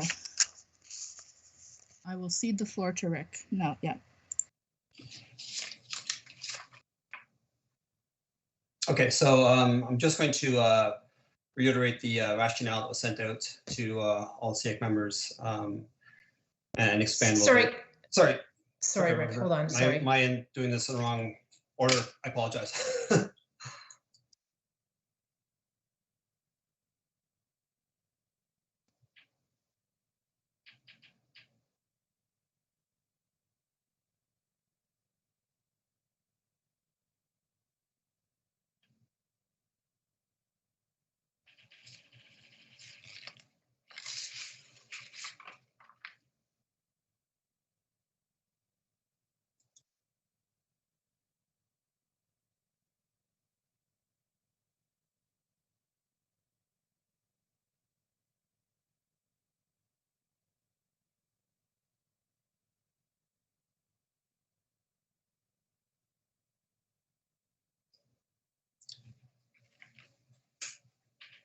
Sorry, Maria, I'm just waiting for Brenda to either confirm that she's still there listening or Yeah, waiting for. I'm here. Sorry, Okay, so Rick. can I start? Yeah. Sorry, a little confusion. Sorry, Okay, yeah. okay, great. No, okay. I just had to change over my network. I'm so Okay. sorry about that's that. okay, So no problem. if you want to, so because it's been seconded, if you just want to speak to it, and then Maria, if you can just hold off on your amendment and we can put that on in a minute. Of course, yeah. Okay, so go ahead, Rick. Oh, okay, thank you, Brenda. So just going to reiterate the rationale and just maybe expand a little bit. A code of conduct will serve to outline acceptable and respectful communication, clarify the rules of civil behavior, and promote and encourage high standards of practice for all SEAC members. Several other SEACs in the province have adopted a code of conduct, some of which will also include a document of guiding principles and etiquette. Toronto District School Board has a 3 or 4 page website where they have their own code of conduct that was adopted actually in 2015. So they've had theirs for a few years, and basically that they've adopted the provincial code of conduct and their own TDSB board of conduct. Simcoe County actually has produced Simcoe County has produced a rather extensive handbook for SEAC, which is a really good resource. Something maybe we can look at and model our own if we're able to get that far to model our own kind of guidelines of etiquette and principles. York Region District School Board also has a website where they have several pages of code of conduct that's adopted from their respective board, as well as additional guidelines and rules and responsibilities for their SEAC members. PAC on SEAC in their section 4.2 of their document under member skills and relationships. I'm just going to read right out of it. Effective practices to support SEAC member participation include, and the first bullet here is developing or sharing a code of conduct for members or meeting norms that outline expectations and, if necessary, consequences. They have examples of meeting expectations further on in the document. Lots of good documentation and information we can use perhaps going forward as well. The formal code of conduct and an accompanying document for guidelines and etiquette is intended to support and outline expectations for SEAC members and encourage a collaborative and respectful environment for meetings and communication. Basically, it's meant to just create a collegial and positive atmosphere for SEAC meetings and working sessions so that we can get our work completed and everyone feels like they're in a safe environment and they're open to work together and not feel like they're being, everyone understands what expectations are in terms of communication, correspondence, and addressing each other. Thank you, Brenda. Okay, thanks, Rick. So let me just pull up my chat. Okay, so Maria, you had your hand up then, I guess, as part of the discussion. So you want to go ahead? Yeah, so I'm proposing an amendment. I've sent it to Andrea. Andrea, can you confirm you've received it? And maybe you can put it up on the screen just so everyone can follow. Yeah, I'll display it now. Okay, so I'll start. Basically, in the first 3, or in all of the whereases, I would propose to replace children with exceptionalities or students with exceptionalities to say instead, students receiving special education programs and services. I would also also propose to strike out, especially our vulnerable students. And then I would replace the 4 be it resolves with 1 be it resolved. And I will speak to all of this after I've read it out. So be it resolved that SEAC establish a SEAC guidelines and code of conduct subcommittee comprised of any and all interested SEAC members and alternates to develop a draft SEAC guidelines and code of conduct to be presented for approval by SEAC at the December 13th SEAC meeting. And I would certainly be open to discussing a different date, but I think November's a bit soon. So what I would say is I'm fully in support of membership guidelines and a code of conduct for SEAC. And frankly, I wish we had had this years ago, as I think it would have avoided a lot of past issues. That being said, I have a number of concerns with the motion as presented. I think it can be simplified without taking anything away from the spirit and intent of the original motion. The first few changes I think are self-explanatory, just using more inclusive language to ensure we're capturing all of the students that we're here to represent. We know that not all spec ed students have an identified exceptionality. By changing the words to students receiving special education programs and services, we're including all of the students that we serve. In the third whereas, I propose to strike out especially our vulnerable students. I'm not sure why that's even there. It is redundant. Sorry, Maria, as all I of our just need to stop you for, sorry, I just need to stop you for 1 second. I just need a seconder for your amendment before you finish explaining. Okay, sorry. That's okay. I just couldn't, I new didn't to want to this jump here. in and interrupt you. So do I have a seconder? I will second it. Thank you, Helena. Go ahead, Maria. Okay, so in the third whereas, I propose to strike out especially our vulnerable students. I'm not sure why that's even there.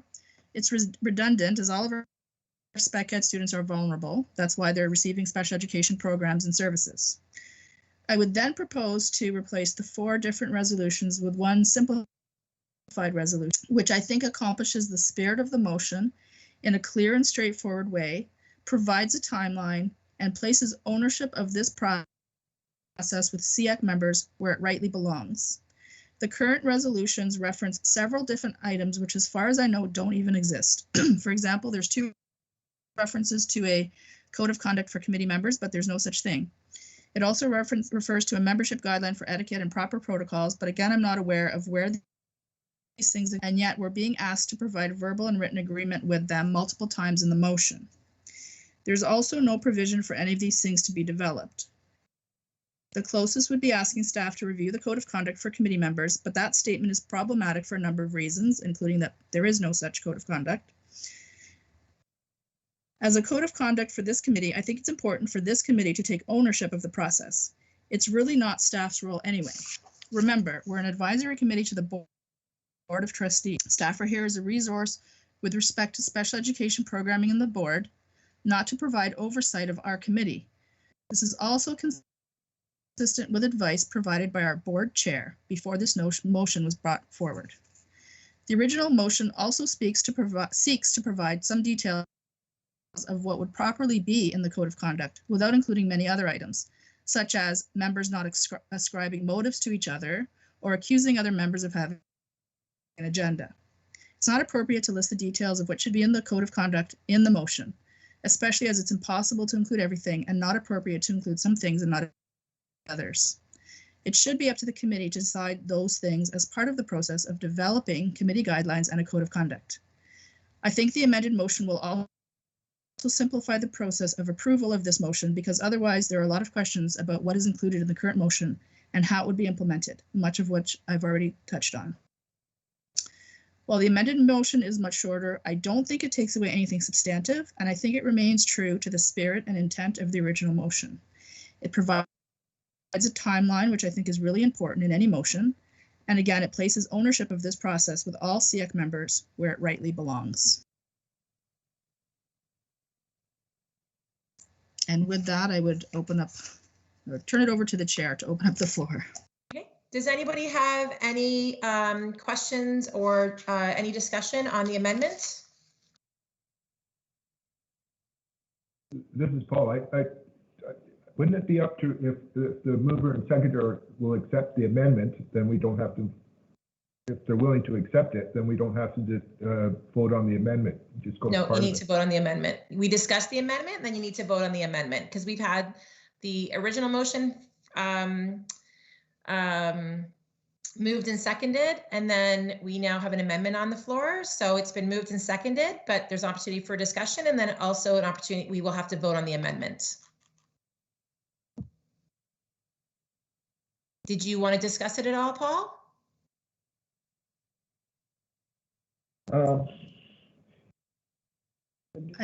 In principle, I agree with what Maria is saying, that we should have a subcommittee. I'm not sure how that would work, but have a subcommittee to come up with the rules and the overall code of conduct. So I like the intent of the motion, but I like Maria's approach. And so just based on my old days of Robert's Rules of Order, I always thought that if the mover and seconder will accept the amendment, then it's moved in. But hey, that's not don't worry about that. Okay, no worries.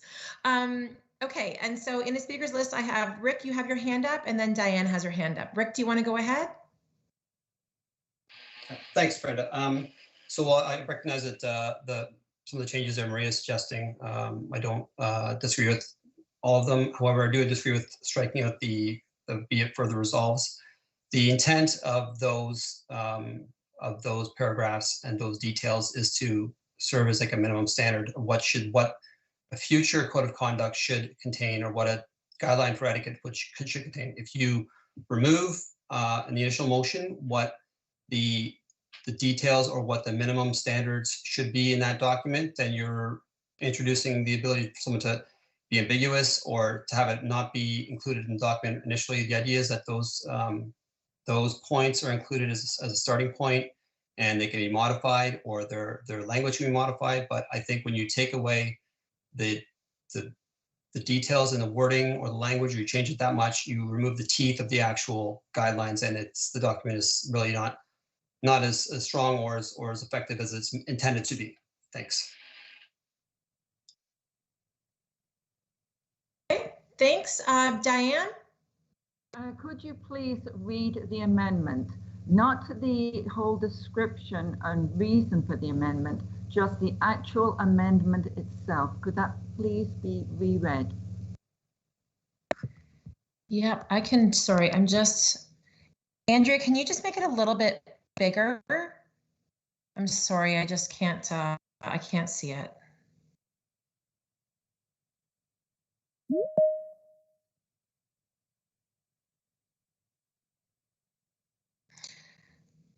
Okay.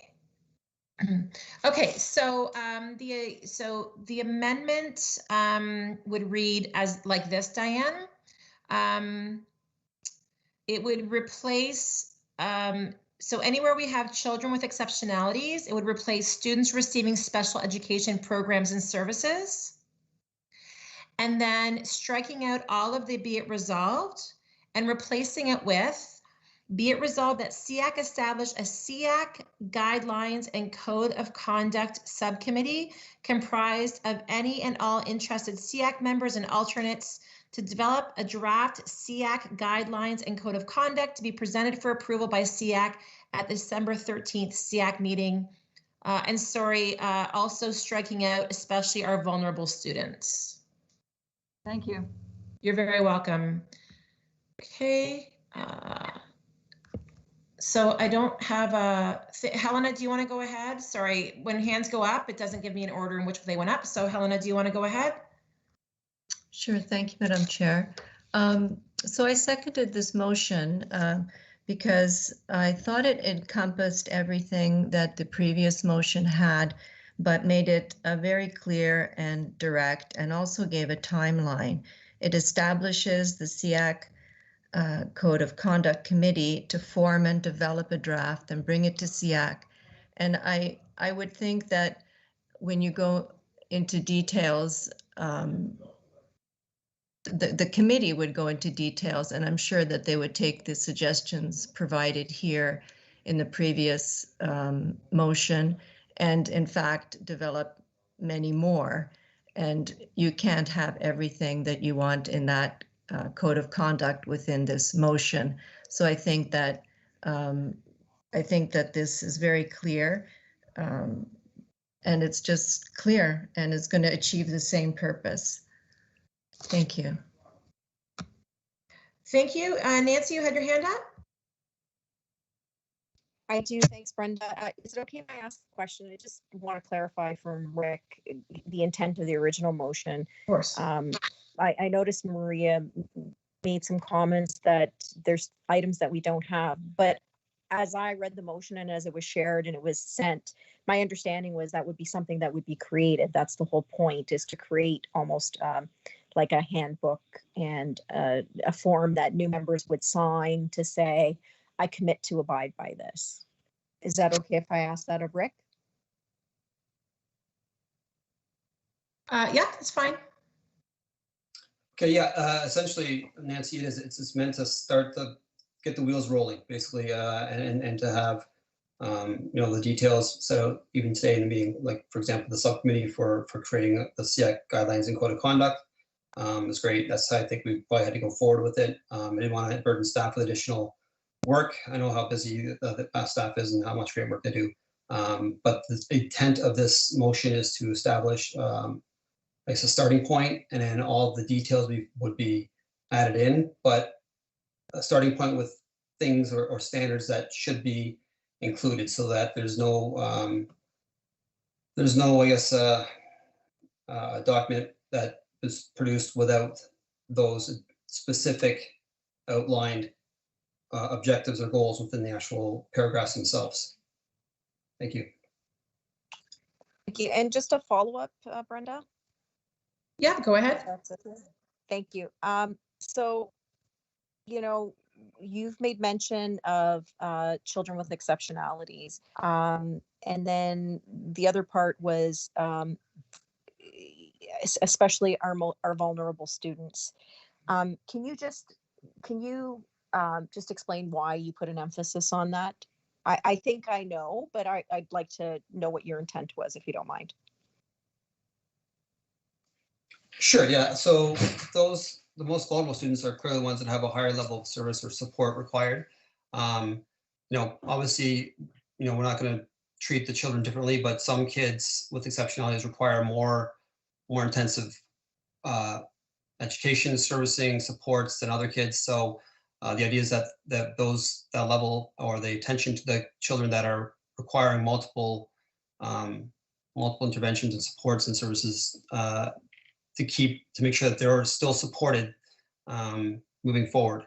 That's the whole idea behind the most vulnerable students, just to identify that as, not all students are created equally. Not all kids with exceptionalities, require the same services. Some need more intensive services and support. Some are, need much less support. So that's the idea behind identifying the most vulnerable students.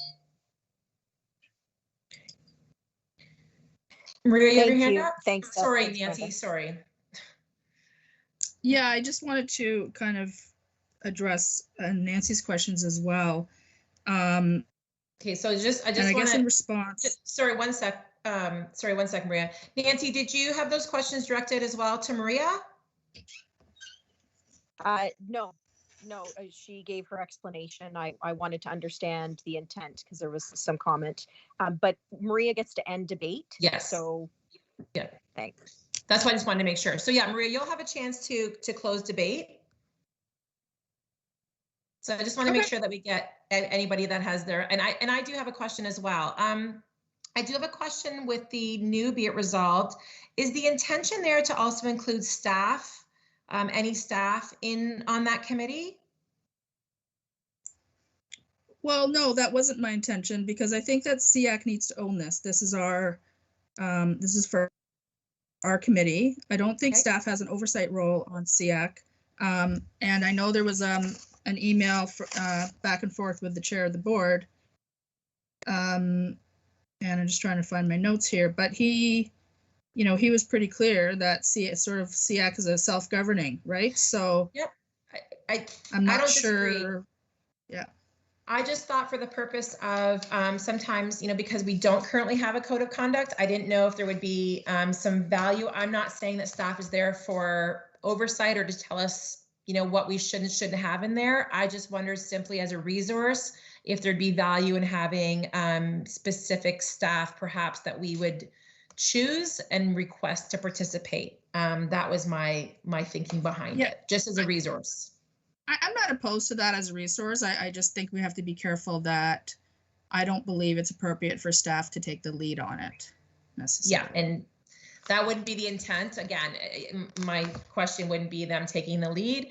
And I don't know that they would want to take the lead. I think it's just simply, again, if we have some resources and we have some, some expertise that we could tap into, I think that it just always makes the work a little bit easier. So I just didn't know if you'd be amiable to including staff on that committee. And, even if it's just perhaps our superintendent of spec ed, as they are a member of SEAC. Okay. And again, as I said, certainly as a resource, if they're able to provide what other boards have to help us, things like that.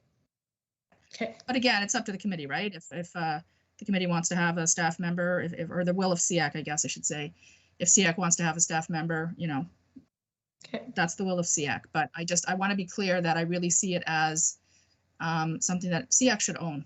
Mm-hmm. I don't disagree. Rhonda, you have your hand up? Yes, I do.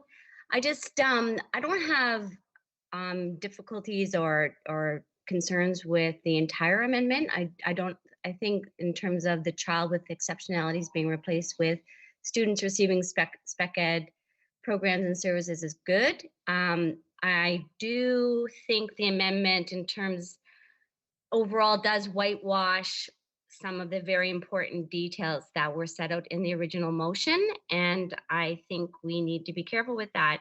And yeah. And also in terms of the code of conduct piece, we will need to borrow from other boards. We don't need to reinvent the wheel either. That's all. Okay. Thanks, Rhonda.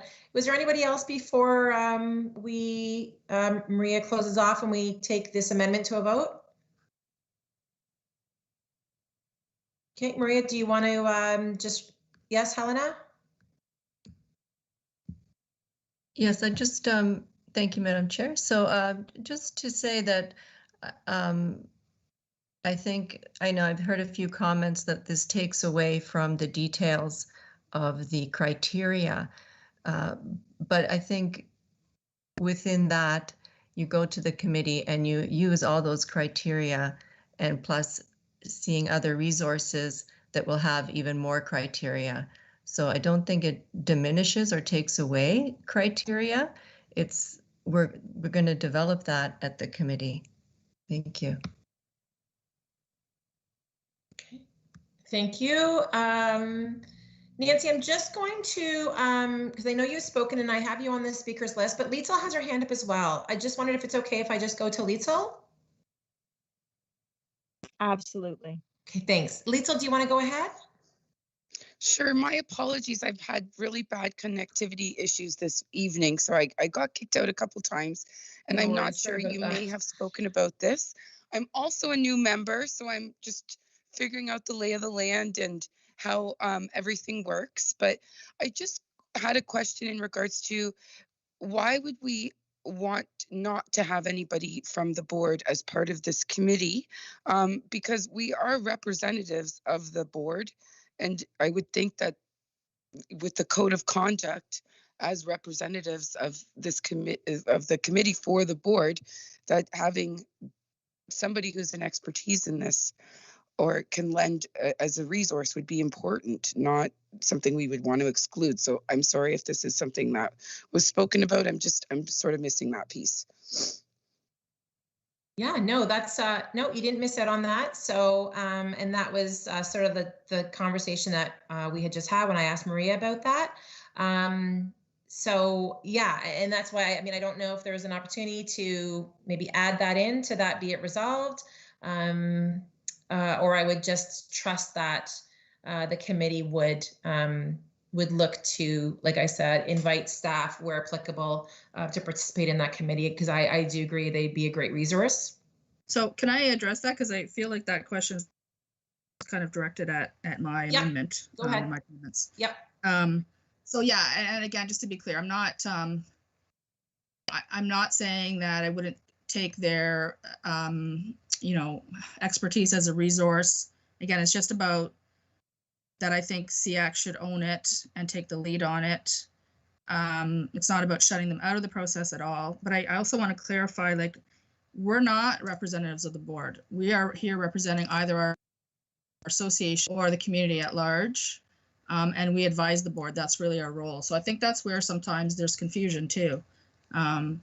So that would just be my response to that. Okay. Did you have a follow-up, Lisa? I'm still thinking this through, but I may ask another question later on. But in terms of what's happening right now, I mean, we're at this point, we're just establishing that we're wanting to go in this direction, which I think is a good direction. I just kind of wanted to understand that piece. So thank you. For sure. Yep. And when we get to the voting part, I'll re-explain the process that we're going through, because I know that this is new for a lot of people. So I'll explain that. So Rhonda, you had your hand up? I do again. I guess I'm just really struggling why we wouldn't put forward a motion with as much detail as possible. Historically, that's what we've done. Other boards that I belong to, that's what we do. So I'm just not sure why we would want to remove details and whitewash a very well crafted motion. Just not sure, not understanding this. Okay. Thanks, Rhonda. Diane, you have your hand up as well. Do you want to go ahead? Yes, thank you, Brenda. I agree with some of what Rhonda has said. I'm very sad that we've had to come down to the situation where we have to develop such a code. It should not have been necessary to begin with. And I certainly don't think that we should whitewash anything, and we should remember that we are here in respect to children, but treating each other with respect. So I want to, when this does come back, if this does come back, and as we are suggesting now, as some are suggesting now, then certainly I would hope to see that it would be firm enough that it's very clear and there's no ambiguity. Thank you. Thank you, Diane. And Nancy, you had your hand up as well? Yes, I was just going to say, I do get that it's a bit whitewashed as well.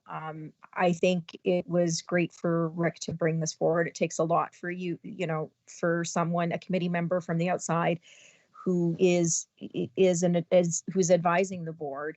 Really, this is your expertise.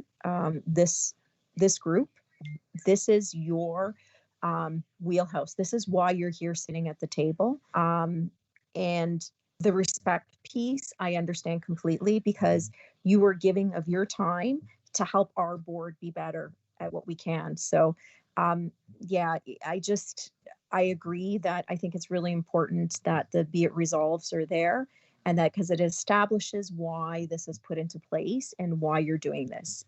Historically, down the road, when nobody's, none of us are sitting at this table anymore, and they look back and say, why was this done? Why is it done this way? This is why.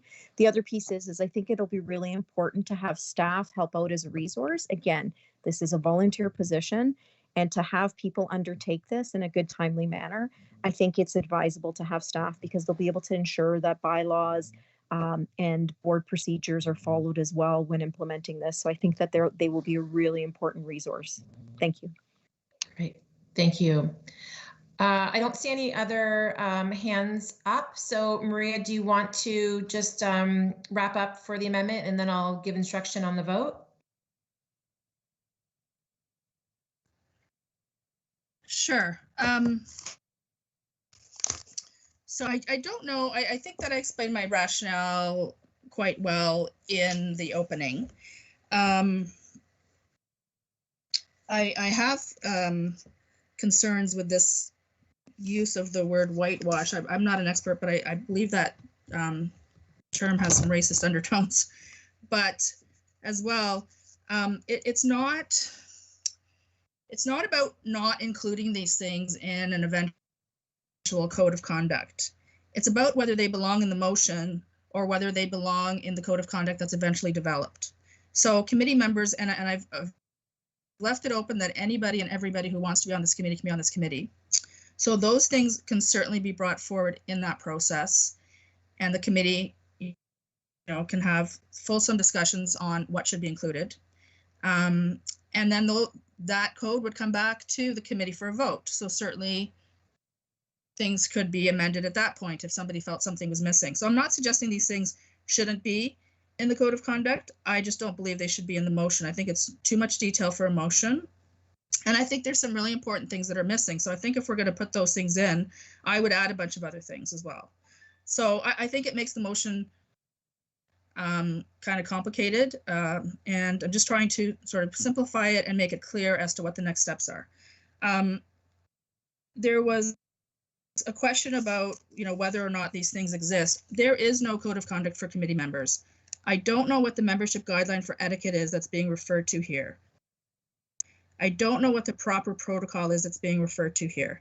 In answering the question, Rick mentioned that, this motion was about creating these things, but if you read the motion, there's no process to create any of these things. It's just about reviewing and signing off on things. So what I've tried to do is create a clear process of how these things will be created. And I really have a problem with the comments about our most vulnerable students, because as we have heard repeatedly, we are supposed to be here for all of our special education students. Nowhere in the Education Act or any of the regulations does it prioritize one group of students over another. Nowhere in our board policies am I aware of that. All of our groups of students are unique. All of our individual students are unique. They all deserve to have their needs met. How they are met is obviously very unique. And certainly, yeah, some might be more intense than others if we want to use that word. But it doesn't, when we start ranking our students, I think that's really problematic. And I think we've lost the plot if that's what we're going to do. So I'm not trying to eliminate it. I'm not trying to eliminate any of the intentions. But if we go through it paragraph by paragraph, there's problems in each paragraph that I think are not clear. So I thought that this would be a simpler way to accomplish the same thing. And, the real work gets done by the committee. I'm reading this motion. I'm not exactly sure what the next steps are. There's no timeline. It talks about staff doing a review. We can't direct staff. Trustees can't direct staff. The only person that can direct staff is the director. So trustees can direct the director, direct staff, but we can't direct the director. All we can do is make a recommendation to the board. We're an advisory committee. So at best, we could advise the trustees to direct the director to direct staff. So again, I think it's easier if we take ownership of this. I think it's more appropriate. We come up with something that we as a group can agree on, that we can do some consensus building outside of our committee where we have more time. We can have subcommittee meetings and we can have fulsome discussions, reach some consensus. And then when we bring it back to the committee as a whole, hopefully it has widespread acceptance. And, when there's buy-in, that's when things work better. So I think I've tried to cover off the main points that were made. And other than that, I think my rationale was explained in my opening. So I think I'll leave it at that. Great, thank you. Okay, so for the next step then, for everybody who's not familiar with the process, so we had an original motion that was put on the table and seconded, and then we've had this amendment that has been put on the table and seconded. So we need to vote on the amendment first. So if you're in favor of the amendment, then it will be as it is here. As you see it here, that's what the amendment would look like. If you're opposed to it, you are not in agreement with this particular amendment. And then depending on the outcome of this, then we would go back to voting on the original motion. So is there any questions at all about that process before I start the vote? So in favor, you're in favor of this amendment, which would change the original motion. If you're opposed, then you would not be in favor of this amendment. All good? Okay. Okay, let me go through my list. Okay. Okay, Rick, how do you vote? Opposed. Okay. Dan, how do you vote? Opposed. Okay. Sorry, I'm just trying to make sure I get everybody here. Helena, how do you vote? I'm in favor. Okay. Paul, how do you vote? In favor. Okay. Diane, how do you vote? In favor. Sorry? In favor. Okay. Lietzel, how do you vote?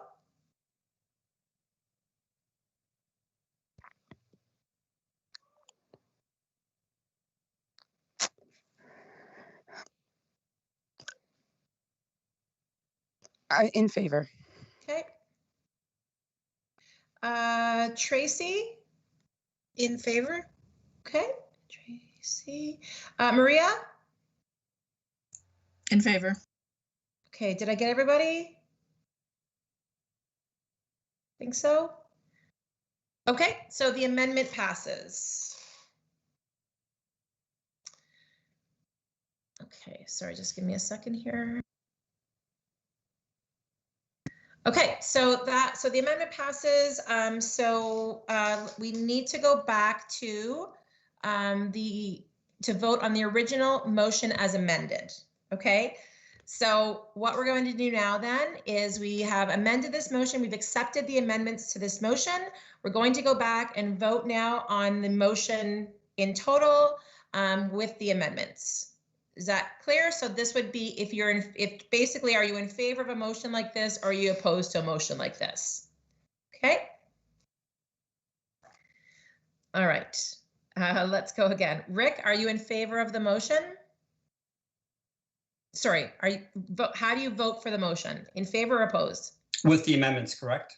With the amendments, correct. I'm opposed. Okay. Okay. Dan? In favor. In favor. Okay. Paul? In favor. Okay. Diane? In favor. Favor. Lietzel? In favor. Helena? In favor. Tracy? In favor. Maria? In favor. Okay, so the motion passes. So the motion passes. So we will send this motion out to everybody so that you can see it all cleaned up and see what it looks like. And then we will, I guess, start the steps with respect to the subcommittee. So we can work with Andrea and Stephanie on getting the details of that put together for the logistics. Okay. Is there any questions before I move on? Good. Okay, thanks everybody. I just wanted to make a point here, and we've had some great conversations tonight, and I'm happy. I don't love going over time, obviously. Everybody's time is very precious, but we have had some great discussion. It is now 9:42.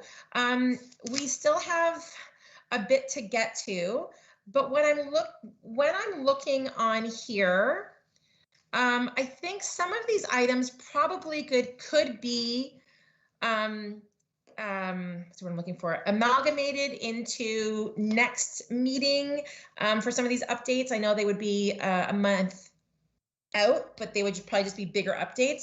I just wanted to see what everybody's feeling was on us carrying over some of these items. So we'd be carrying over the board committee updates and the communication to SEAC to the next meeting. Brenda, can I make a suggestion? Yep. If we do communication to SEAC, but maybe postpone the board committee updates from SEAC reps. Because I think the communications to SEAC are a bit more timely, that's all. Yeah, I don't disagree. But I mean, I think they're both, I think they're, I mean, I hate to miss out on anything at a meeting. I just, if I look at that, I'm just thinking that's probably going to be another, at least 20 minutes plus questions. So again, it's not a bad suggestion. I'm cognizant of the time because that would take us over 10 o'clock. So, and perhaps what we could do would be, if we did agree to end the meeting, we could probably ask Trustee Carabella and Superintendent Ballo to send us those reports via email. So at least any information contained in those, the members would have. Does anybody have any thoughts on this? Yeah, I agree with you, Brenda. I think, Madam Chair, I think that's the best way to do it. Have it written report sent to us. Okay. Does anybody else have any input as well on that? Again, you know me, and I'm happy to finish this off, but I think we're going to have a little bit more time tonight, and I just want to be cognizant of that. Is anybody else in favor of ending early? Diane? I don't think, Madam Chair, that we are ending early, but I'm in favor of your suggestion. Okay, you're right. We're not ending early. You're right. Sorry, poor choice of words. Liesl, did you have a comment? No, just that I was in favor with your suggestion. Okay. Okay. So if that works for people, Maria, you're happy to go with the majority? Okay, if that worked for people, then my suggestion would be that we move the board committee updates from this time to the next meeting, and we ask Superintendent Ballo and Trustee Carabella to send out the communication via email so that we all have those, we all have that information in case there is something that is time sensitive, and then we go to a motion to adjourn, and I've got some notes on things we need to follow up on. Thanks, Stephanie. Yeah, okay. Okay, so our next meeting summary and next step, I've made a notes of some items that we need to, sorry, Stephanie, did you have your hand up? I do, Madam Chair. Sorry, go ahead. I can't see it all. Go ahead. Problem. I'm happy to send the notes along. We are obviously not going to be talking about the committee updates, and that's fine. I have noted, as have you, the subcommittees that we've talked about tonight. So we talked about spirit of inclusion, the goal setting, the code of conduct, and we're happy to send an MS form if that's helpful, and we can make sure we're capturing everybody's email and their interest rather than sending individual emails. And the only item that I did want to be able to put on the table, just because it is time sensitive, is we are looking for a rep for our mental health and well-being advisory and steering committee, and that meeting is coming up soon. I think it's about November 12th. We have the meeting 3 times a year. So if you're agreeable, then we can add that to the form as well. Yes, please. And I also was approached by, I had a note here, I was also approached to see if we wanted some SEAC representation with respect to a protocol being developed for PPM 166, human trafficking. So we can include that in there as well. Okay. So yeah, so that would be great. Okay. Thanks so much, Stephanie. So yeah, in my meeting summary and next steps, I've got follow up on these subcommittees. We're going to send out the policy calendar and make sure that that we get all that information out to everybody. Helena, you had your hand up. Oops. Oh, yes, I did. Thank you. So yes, I can send my update. Do I just send it off to everyone, or should I send it to Andrea and then she distributes it? I mean, you can send it to Andrea and she can send it out. I'm thinking if we send sort of one email perhaps with all the communication in it and then some of these other points, it might just be easier for members to receive it more concisely. That's a great suggestion. Thank you. Okay, perfect. Okay, so our next meeting is Monday, November the 29th. Like I said, we'll make sure that we get some of this interim information off to you. And at the next meeting, we will be discussing 2 of the agenda items that we are moving forward with, or sorry, that we are moving over with. And we're also going to include an IEP presentation, a reading interventions presentation, and the psychological assessment wait time update will be in the superintendent report. So could I get a motion to adjourn? This is Rick. I'll move it. Thanks, Rick. Do I have a seconder? I can second Brenda. It's Maria. Thanks, Maria. Okay, if you'll join me in the sign of our faith. And Andrea, you can put it up or you don't have to. I have the closing prayer right here. So in the name of the Father and the Son and the Holy Spirit. Blessed are you, O God of all creation. Each day you spread before us the rich and wonderful diversity of the human family created in the divine splendor of your love. Fashioned in your image, you call us to love one another with the same tender care with which you brought us to creation. Each one of us is but one small part of the glory that is you. As we serve the students and families of the Halton Catholic District School Board on the Special Education Advisory Committee, fill us with your grace, guide us with your wisdom, and give us the strength and courage to do your work so that it may always be said of our every act, God saw that it was good. In the name of the Father and the Son and the Holy Spirit, amen. Thank you, everybody. We will be in touch and we'll see you all next month.